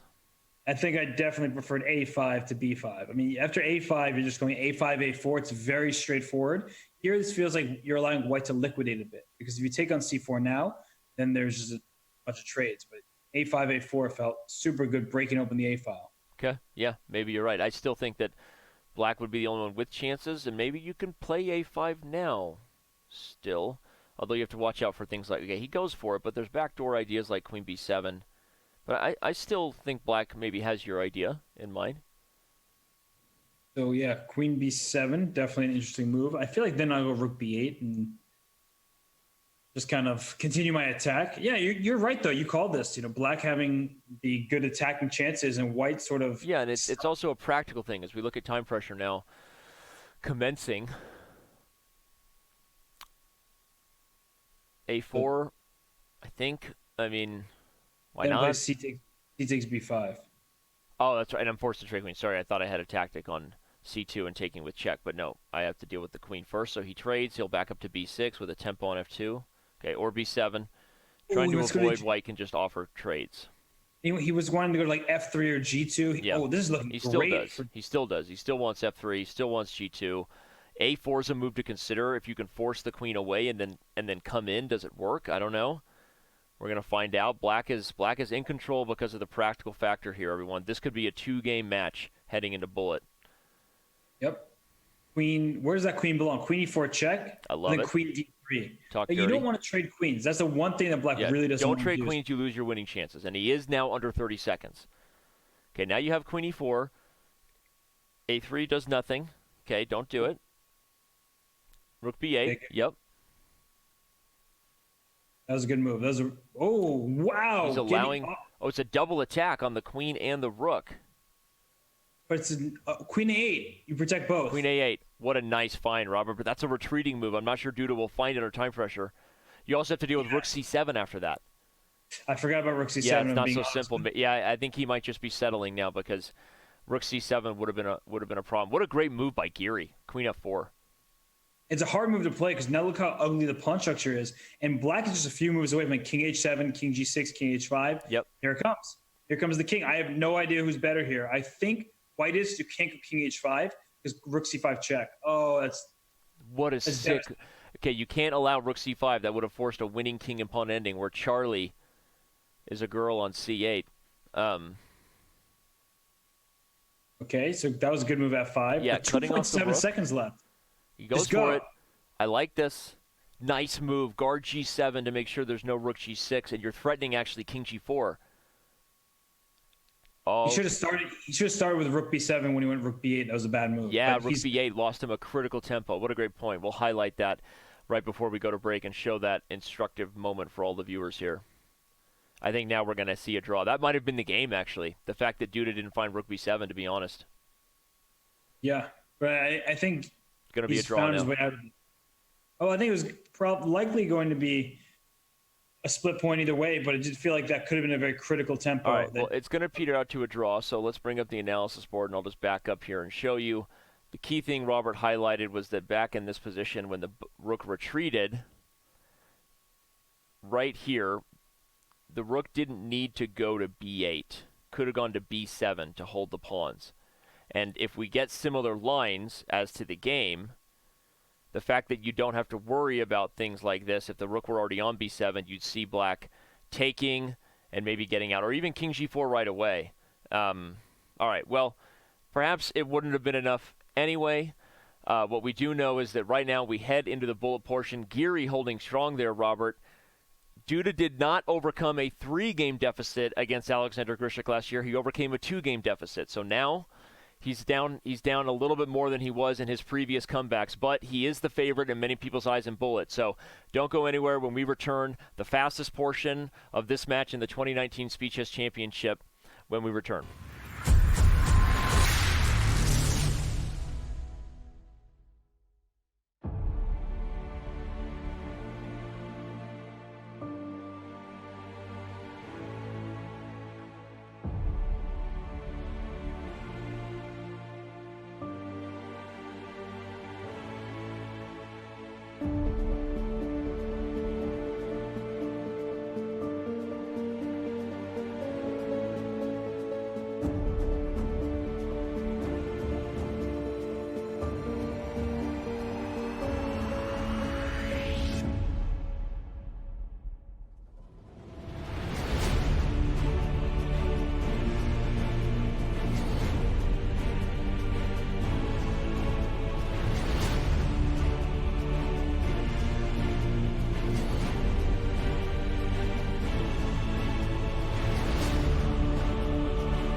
And as we return and have the attention of 6,000 viewers here, let's remind you that the other major event coming up is the first time we have ever had the honor of being involved in an officially recognized World Chess Championship.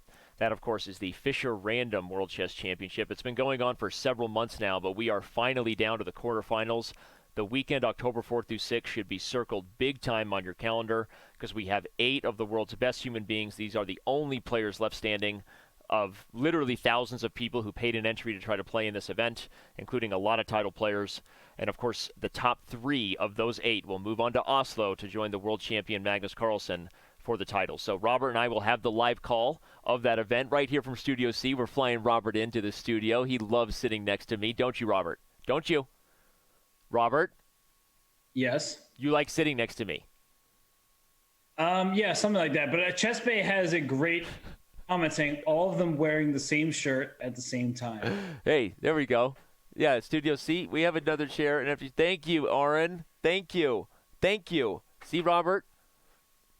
That's right. You're joining soon. I won't physically reach over unless I need to. Welcome back, everyone. The 2019 Speed Chess Championship continues here. We have the bullet portion straight up ahead. Many people look at Jan-Krzysztof Duda as the favorite here. We'll see if he can prove those predictions true because he's going to need to. Down 3 games against the Dutchman, we have liftoff. The bullet is on. I'm pumped for this, Danny. I'm pumped. And I know you're also pumped for me to come sit next to you so we can commentate together. That way we can finish each other's sandwiches in real life. That's right. Right? I mean, that's all you want. That's right. We both like Jimmy John's from time to time. You know, when you're starving, any sandwich is good.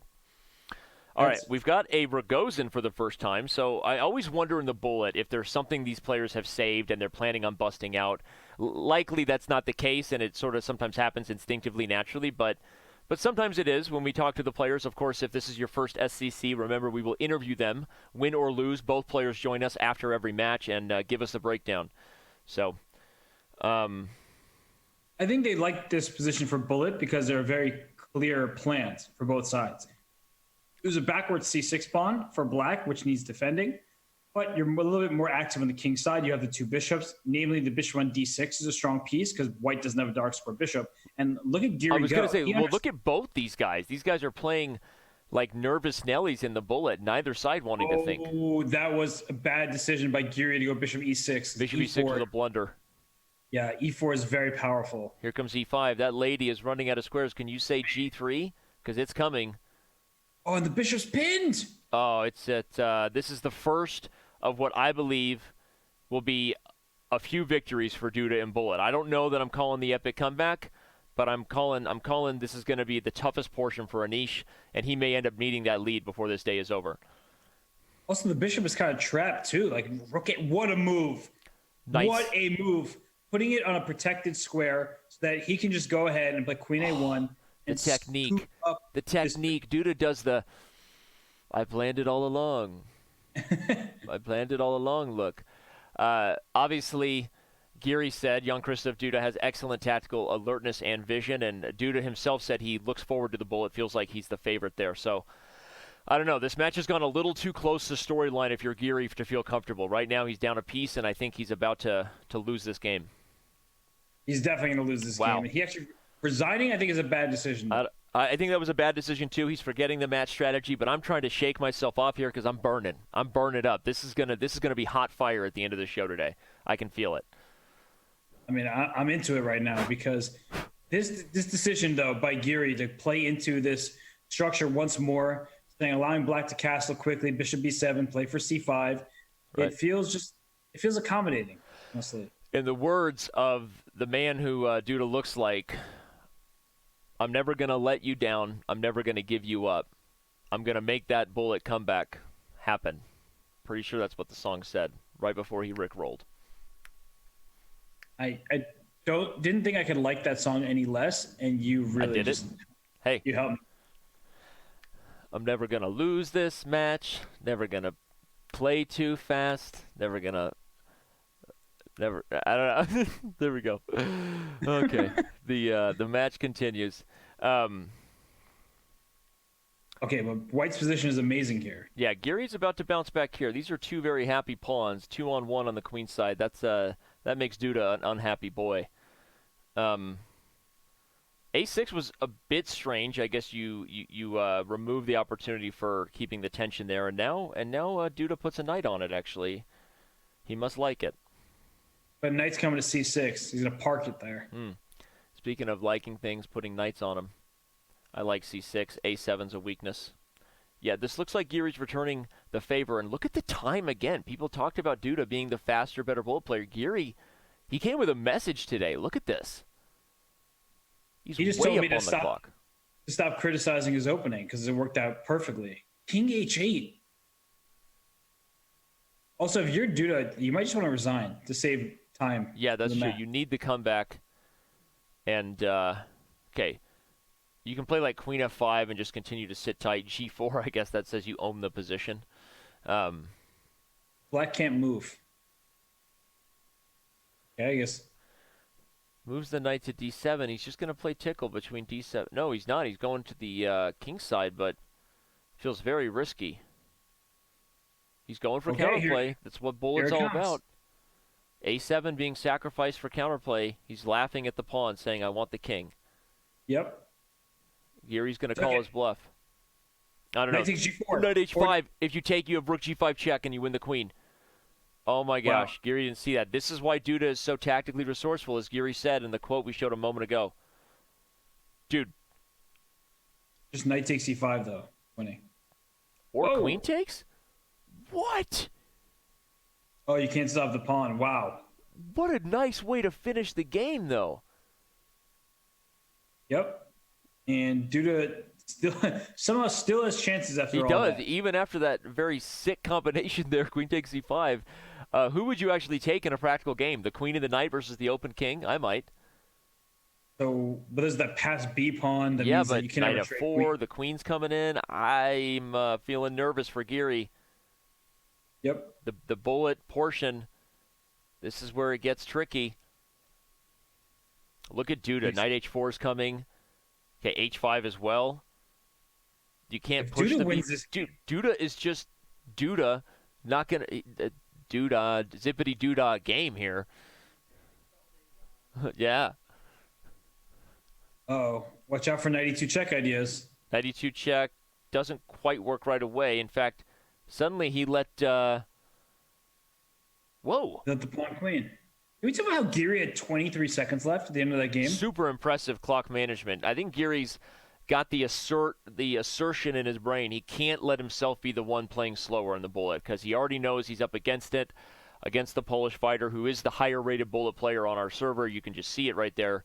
So Giri clearly coming with the extra effort being made here. Yeah. And look at this King's Indian where White is already trying to break through on the queen side, and Black is going to play for F5, but it's not going to do too much. I always like these positions for White, especially in a bullet time control. I know Hikaru Nakamura would roll his eyes at me as King's Indian player through and through. But if you just look at the position right now, White has the better pawn structure, and the knights are stable, b6 and d6. But nice little shot there. Well, I just, I figured that I know I'm going to have to eat my words at some point, so I might as well own up to it right away. Right. That's my strategy too. Insult myself before Hikaru can. Yep. There you go. A good life strategy. All right. Knight d1 played. White is better, I agree with you, but the practical reasons Hikaru plays this line a lot is because Black ultimately gets play on the king side against the king. Okay, play c6 there. Not bad if you can make it work. Queen c5 wins a piece. Queen c5 missed it. would have won a piece. These guys haven't been real into winning pieces today. No, definitely not.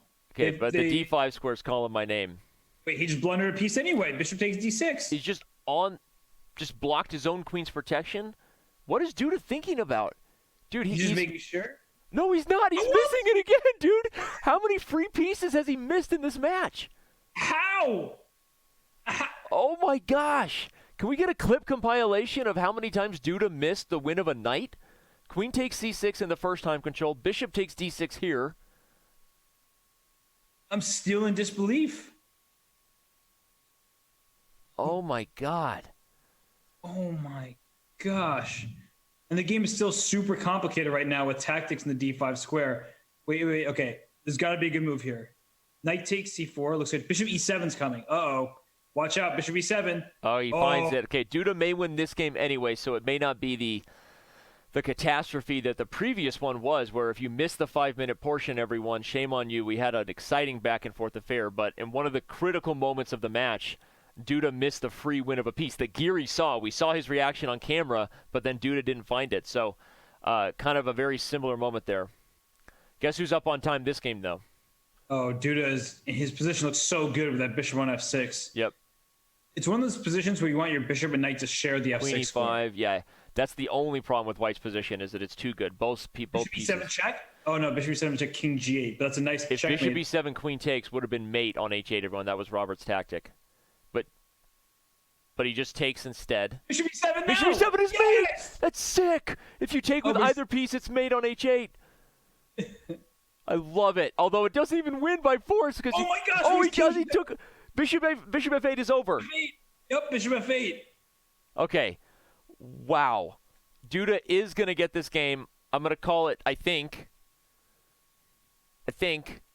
So the miss piece is not going to be the same storyline as earlier, but wow. Oh my gosh, what a nice way to finish there. Forcing the easy conversion. I love that move. Considering the number of blunders, I was just worried he accidentally mouse I flipped. know, I was worried for a second too. When I first saw it, I didn't immediately see bishop g5, but then I realized it was good. Okay, unless there's a weird stalemate about to happen here, I would advise you not to stalemate your opponent. Nope. If I were allowed to give advice. Okay, Duda takes that advice. We have a 2-game match. 19.5 minutes remain. Still plenty of opportunities for both players to show who's going to dominate the bullet portion, and plenty of opportunities for us to be hyped. Shout out to all nearly 6,500 of you that are with us. Thanks for being here. By far the most exciting match I think we've had so far in the 2019 Speed Chess Championship. Yep. That's not the daily question, but let us know your thoughts, whether you also agree this was the best match. Use the hashtag SpeedChess. And by the way, I want to give a huge shout out to our mods doing so much work. And the community here today, Robert, has been clipping everything. Thank you so much. We've had so many clips. Everyone actively engaged. The Chess TV chat also been super positive. So thank you to everyone who's here, no matter where you choose to watch our show. Yeah, thank you very much. And right now, Jan-Krzysztof Duda, wait, the knight trapped on e5? Yeah, that's a move you want back. We're about to have a this is going second. south for Giri. We're about to have a second win in a row for Duda. We are about to have OMGs or snaps. He resigns. We have a 1-game match, everyone. Game on.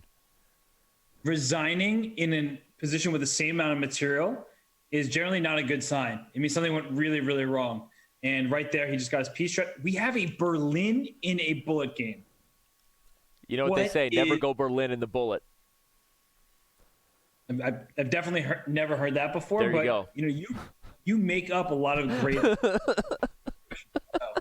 with you. Okay. I agree, though. It's very usually bad advice. Now, Gary, only up a game. You don't want to go Berlin in the bullet. It's usually an easier position for White to play. Oh, my gosh. This is a great position for White. Wait, can you play e6? Do it. Or rook d8, rook d1. Can you do that? Look at that move. Holy crap. What a great move. Oh, my God. Forcing the bishop away for c7 to fall. I just banged my foot on the ground, and it hurt because I'm not wearing shoes because I go flipping in my flops when there's a party down low and business up top. Flipping in my flops. Man. Your lyrics are bottomless. I know we did the hip-hop bottomless. That's right. Oh, my gosh. White is definitely in control. This is a harder position for Black to play for sure. This could be a tied match. Makes you nervous if you're a Giri fan. 97, bring it to f5. Keep poking. Keep poking. Take and put a rook at d7. f4 is also good, too. Just guard e5 first. Oh, okay, now you'll have to trade d7. and go rook d7. You can also play c4 in some of those positions and just use d5 permanently, but he goes for the patient approach. White owns the d file here. That's why this is a 2-result position for the first player. Yep. Oh, where's that? Look at that move. Okay.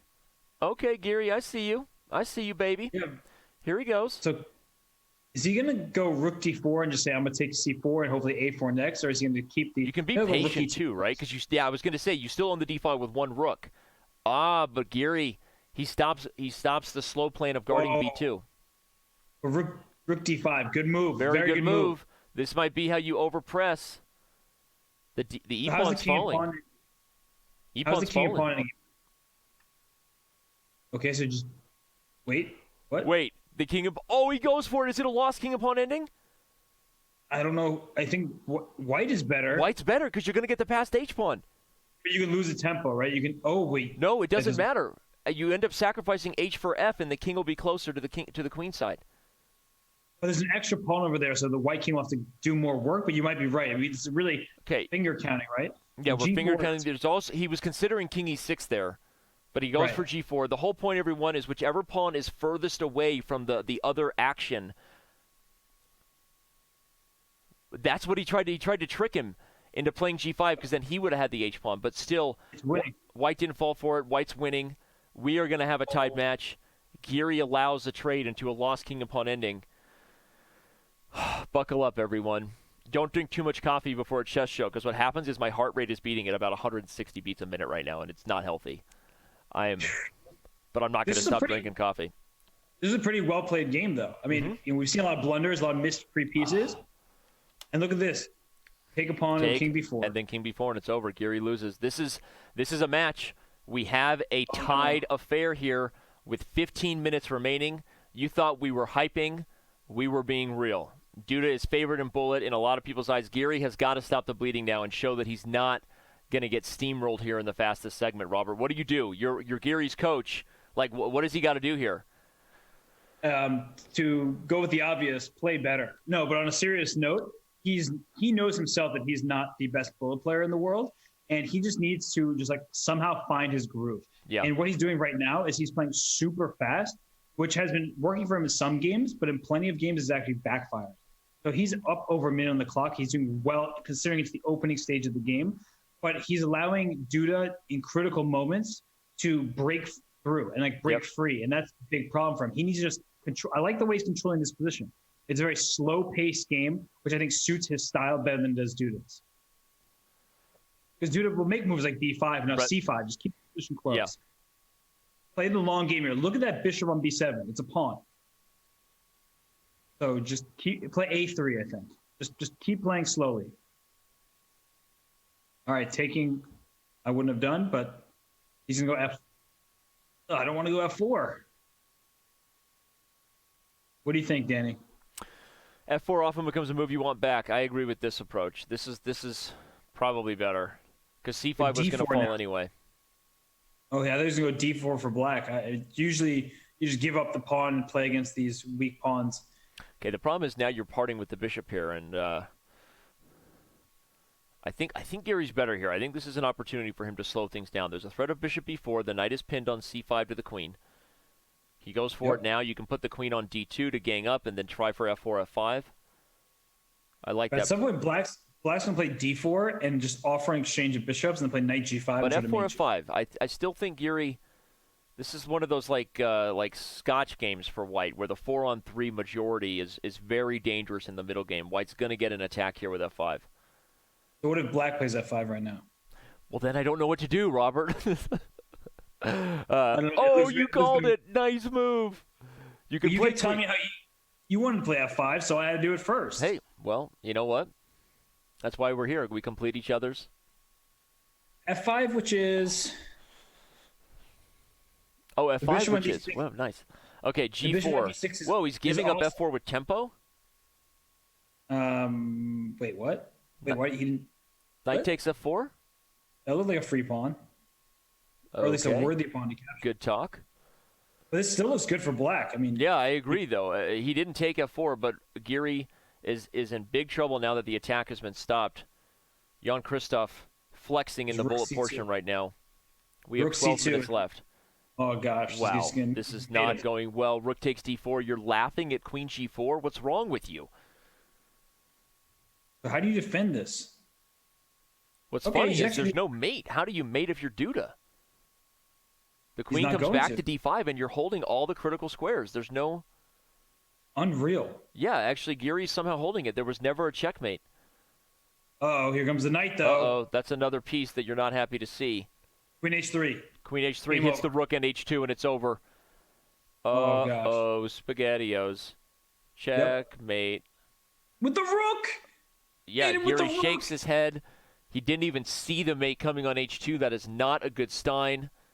Not Stein. Leonard Stein, also a great player. Wow. Leonard. All right. Now I mean really want to Leonid? see Giri find himself here. The match is hot fire. We have an epic comeback underway. Anish Giri no longer in the lead. He was up 4 games at one point in this match. It could have maybe even been more, but there's also been some really crazy moments of opportunities missed, so this has been entertaining. And I think we liked Anish's position the last time we got into this dynamic, but then he allowed e4 at that critical moment. So as long as he prevents white from breaking with e4, and he can just play on the king side. And he's still way up on the clock. Like, he has not been losing in bullet because of time. He's really made a concerted effort. Yeah. This is just free reign on the king side. He's put his knight in f5. Well, not yet. Actually, that was a really irritating sequence because now he has to deal with the b pawn. Yeah, this is getting all of a sudden Duda's in control again. That has backfired. Duda just looks so confident right now. He should be. Like I said, it's like I planned this all along, right into my trap. It's knight d3, knight e5 now. Okay, queen b7 also looked pretty good, but knight d3 is coming, and you're not going to be happy about it. Yep, the c6 pawn is a problemo. Knight e5. Okay, rook c5, super precise. You stop c5 first. Now the knight is being threatened to either e5 or b4. But the queen might get trapped. Like if I go knight e7, your queen's in pretty big danger. Ooh. Did he go Ali Reza Fallujah and trap his own queen? He is. The Botez Gambit. He went full Ali Reza, trapped his queen on b7. Never go full Ali Reza. Never do it. How does his queen get out, actually? He's spending a lot of time here. He's on 20 seconds. Actually, he just lost his queen. That's why he leans in. We see now. Now you can really get a good picture of that rickroll. So rook a8, and then other rook to b8. The problem is rook takes b5 is threatened. Ah, okay. That's but then I go the rook trick. b8. Oh, then you queen c5. Yeah, queen c5, he gets out. I know. I'm a sly dog sometimes. Silly Robert. Tricks are for kids. Wow, rook takes b5. Oh, but there's knight. No, knight c8 doesn't work. Yes, it does. As a rook b5, there's knight c8. Oh, he found it. Yeah, so he They both saw it. They both saw it. So he backs up and tucks his tail between his legs. Giri happily wins the pawn back, and he may be better now. Put a rook on c4. Okay, you got to get the king involved. Very nice. Bring it up. He stopped knight e5. Play maybe g5 at some point for white. Just give your knight to e5 score. Okay. Black said, nope, not so fast. I like this. I like this for Giri. He's up a little bit on the clock. All right. Got to back up the rook. No, get aggressive and trade, but still. You're going to have to fight for the a-file. That's what he does. He's going to play king d6 to overguard the pawn. Then he can free the knight to some other kind of maneuver. Yeah, maybe go f5, rook f8 kind of stuff. Okay, but then c6 is hanging. Be careful. I'll go rook f8, yep. Okay, rook takes all right. f5. Yeah, you're right. Rook f3. Very nice. You force rook h1, and here comes the other knight. Here he goes. Oh, knight f6. Knight comes to e4. Knight comes to e4. Giri is outplaying him here in this endgame. Look at the time scramble. Yep. Just play knight e4. Take with a pawn, and now you have fantastic position right now for black. And if he takes, king takes, and the king goes to b4. That's a oh, king takes. Here comes the king. Oh, but e4 is a problem. Oh, you have rook e5. Rook e5. Oh, he had rook e5. Oh, he missed it. He had rook e5. Play rook e5 he finds now. it the second time, but now his king is one tempo behind. Yep. He let him escape. He had it. He has to play on. Rook. Oh, he's going to take the draw. Oh, my God. That was his opportunity to win his black and level the match. Duda barely gets by. We have 7.5 minutes. Giri in must-win territory now. Crazy. You know, that game was so close, and Giri deserves all the props. His position looked bad, but he fought really hard. He lost a pawn early on, but because he played so quickly in the opening, he had like a 20-second lead at some point and was able to fight his way back in. So right now with the white pieces, he keeps doing what he's been doing. Look at the clock here. Anish trying to do his best at Kara Nakamura impersonation, playing faster than he needs to, has more time than he started with, and he's better now as white. He needs to make more faces if he's going to go full Hikaru Nakamura. Mm-hmm. True, I'll give him that advice after the show. Uh-oh, watch out for bishop takes f6 now. That's a problem, and it actually happens even on h6 because you have a fork emote. Yep. And that's what he. Oh, he's doing just it. worried about. Bishop takes f6, Forktown, population U. The knight He's gonna comes take with into the pawn. h7. He's got it. He didn't take with the pawn there. Why? I thought he was going to go G takes F6 for sure.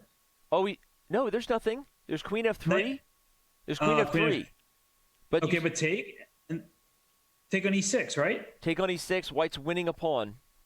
Yeah, up a pawn, opposite color bishops. Ooh, whoa, sir. He wants the same color bishop position, but I don't know why. Why did he do that? He's gonna go for the end game with the 3-on-2 on the queen side, but this only He's looks got to play slightly f4. better. Okay, he goes king f1 instead, but I was going to say, you got to free the rank before the rook can get frisky. That was interesting. Giri knows he needs to win. There's only 6 minutes, I guess, on the game clock. Giri in must-win territory. Yeah, I'm not really liking his winning chances in this game. Me anymore. neither. It slipped.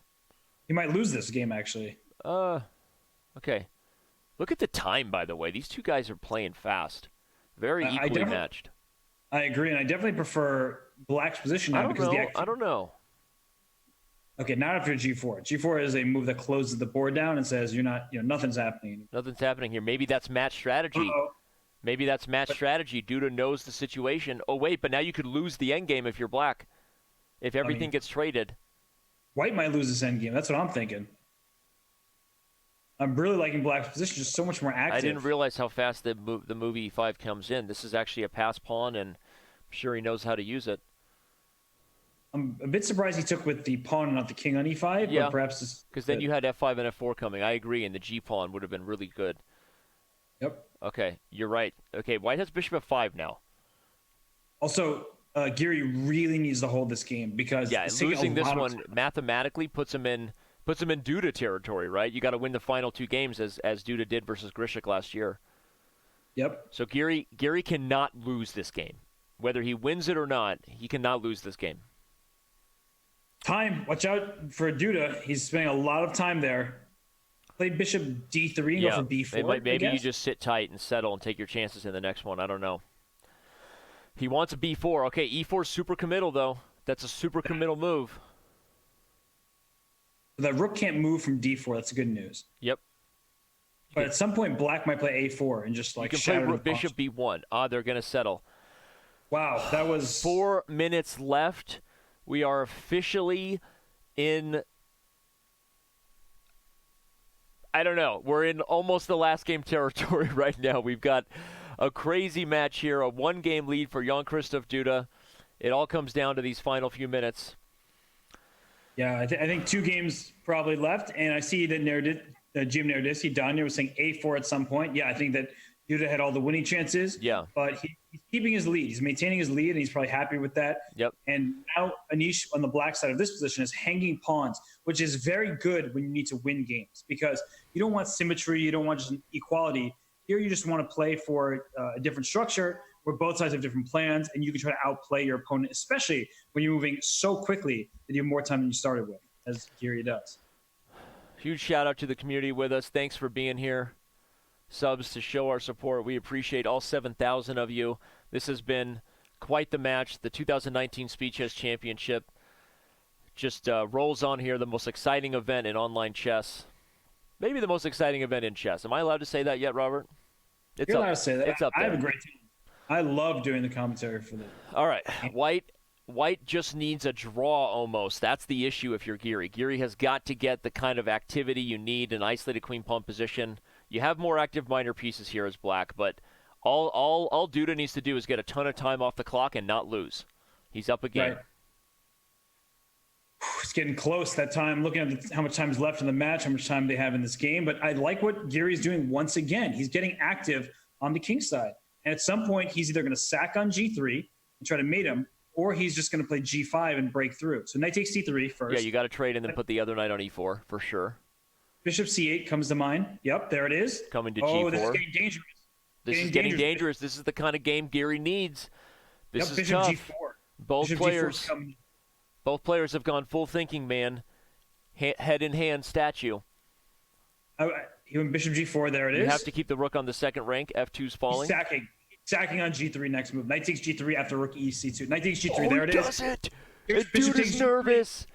Yep, of course he's H4 is nervous. falling. Giri. E3 is, oh my gosh. Giri's E3 coming is through in the clutch. Queen H6. Queen E3 H6 pawn. is good. You got the Okay. E3 pawn hanging. F3 knight is hanging. I didn't like Queen F5. It felt like it put the queen in a vulnerable square. And here Okay, comes. you could be right. Uh-oh. You could be right. Queen H6 might have been better. Okay, What's Giri, happening here? Some kind of knight G5 happening soon? there's got to be Wait. rook takes G2. There's bishop H3. Or like, you went knight G5, Queen He's H7 mate threatening is Queen coming. H7. This could be the match if Oh Giri my misses gosh. this. You need to take that knight while you could. Rook A7 hits G7. Uh-oh. This could be it. Jan-Krzysztof Duda. He could be moving on unless Giri swindles something nasty. Got nothing here. He's got nothing. And he resigns. gosh. He's not aware What of the is match left? situation. He's running out of time. Duda's moving on. Duda is unbelievable. Oh. He is My gosh. He is the comeback kid. There's just no ifs, ands, or buts about it. He is the comeback kid. And he has just held on. He is going to be moving on to the next round. A heartbreaking way for this match to finish against Jan-Krzysztof Duda for Anish Giri. It's over. 20 seconds, not enough time to overcome a 2-game deficit. I thought he was going to win that game as black, Robert. He had the attack. It felt like Giri's game. I'm sure there was something there. You know, it felt like there had to be after that sack. A Queen F5, putting on a vulnerable square. I think that's what kind of did him in there. He just let the white pieces fly free, and Duda was able to pick up the victory.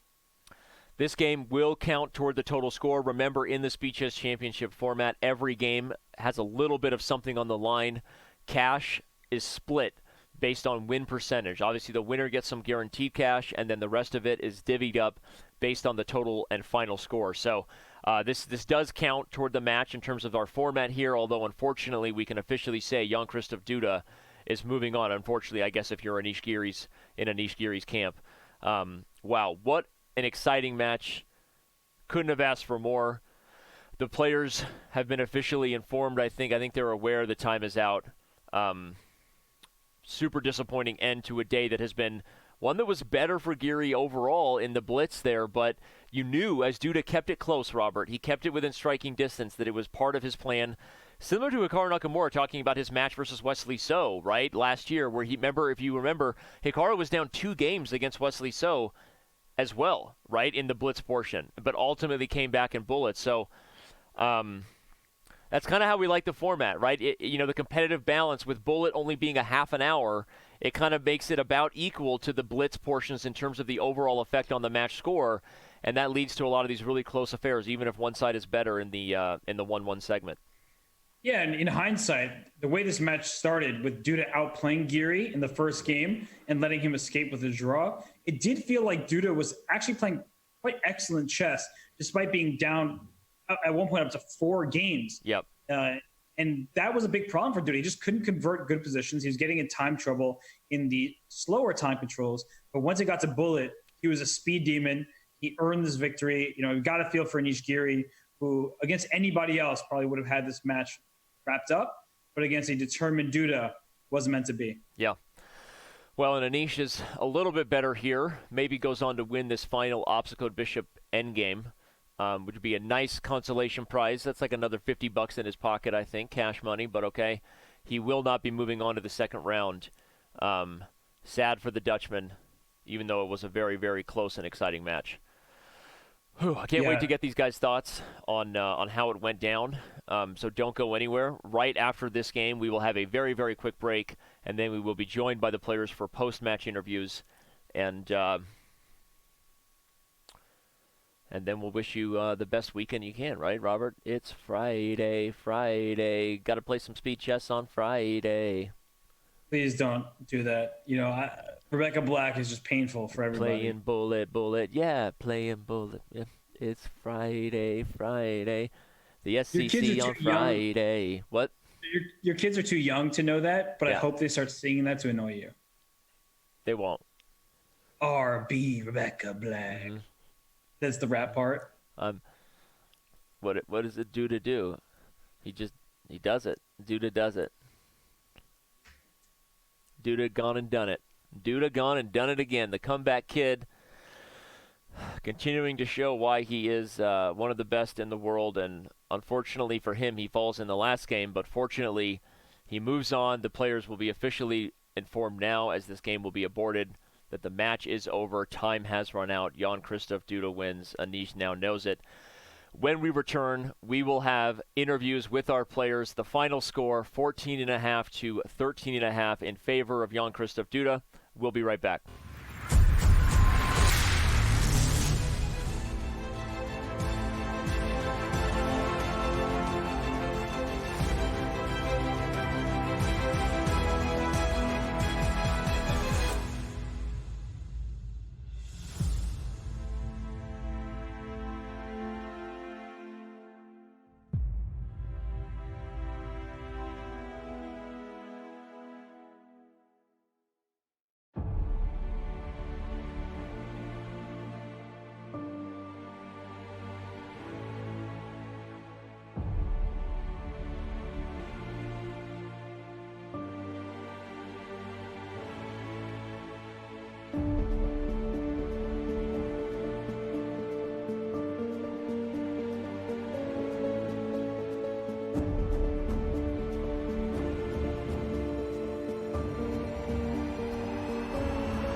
That night while he could. Rook A7, hits G7. Uh-oh.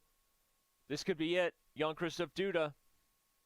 He could be moving on unless Giri swindles something nasty. Got nothing here. He's got nothing. And he resigns. Oh my gosh. He's not aware of the match situation. He's running out of time. Duda's moving on. Duda is unbelievable. Oh, he is. My gosh. And we are now joined by our players who gave us what we can say unequivocally was by far the most exciting speed chess match we've had so far in this year's event.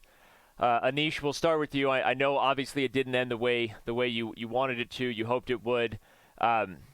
It felt like it was your match there heading into the bullet. And what are your thoughts now reflecting about where it got away from you? Yeah, well, it's very sophisticated. Also, the scoreboard just the other six. What went wrong? Yeah. Well, in the critical moments there, right down the stretch, it felt like a couple of the games were super close to converting. Is it just that the faster format there harder to put away a couple of games that seemed better for you? To be honest, I don't remember any games that I played. That's a good point. To be very honest, I don't remember like a single game that I played today. I think that goes to show how concentrated I probably was during the games, because I mean I cannot even recall one, so that means that probably I wasn't really there.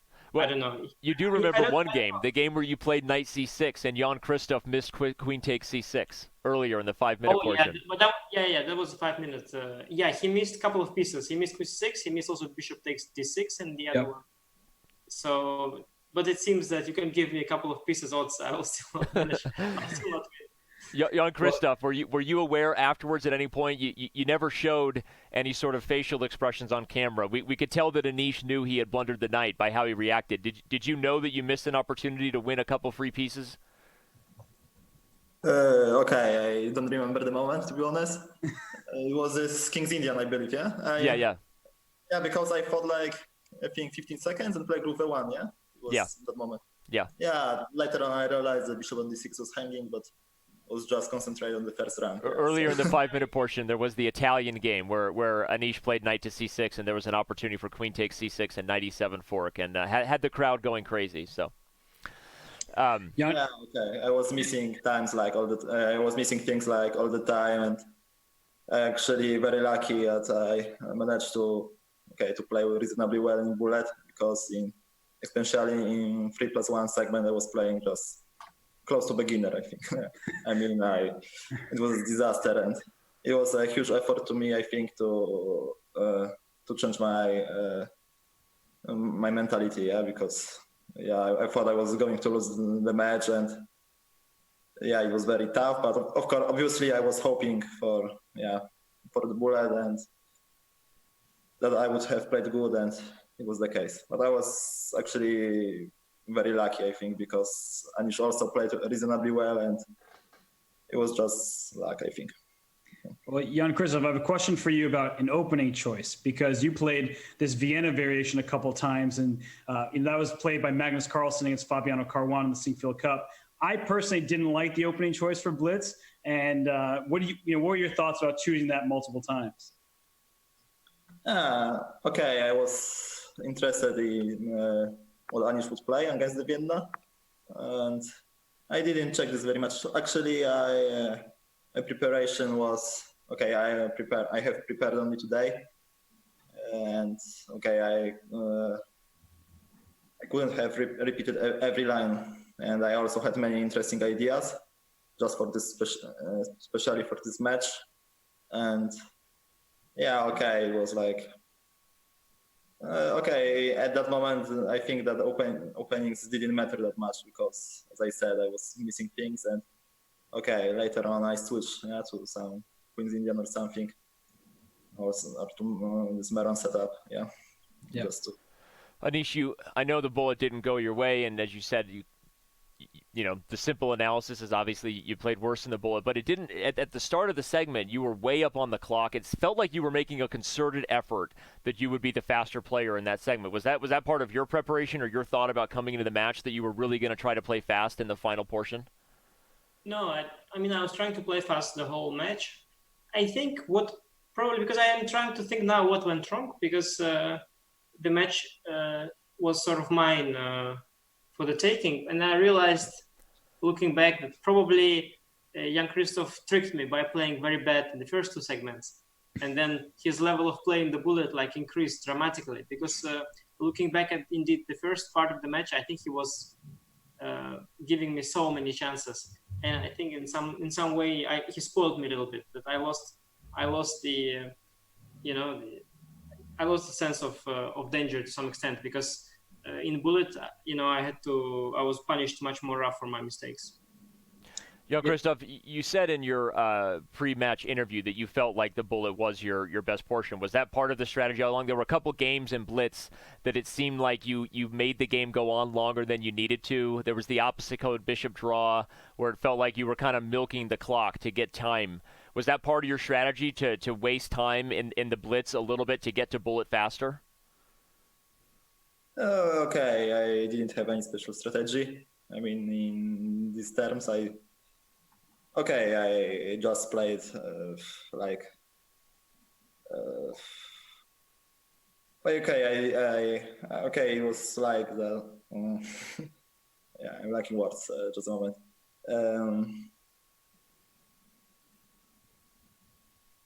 That's okay. Okay, it wasn't a prepared strategy. There were some moments that I could have agreed on a draw and like played senselessly because it was like 3 or 4 points behind, but yeah, I don't know. It was just a moment, yeah.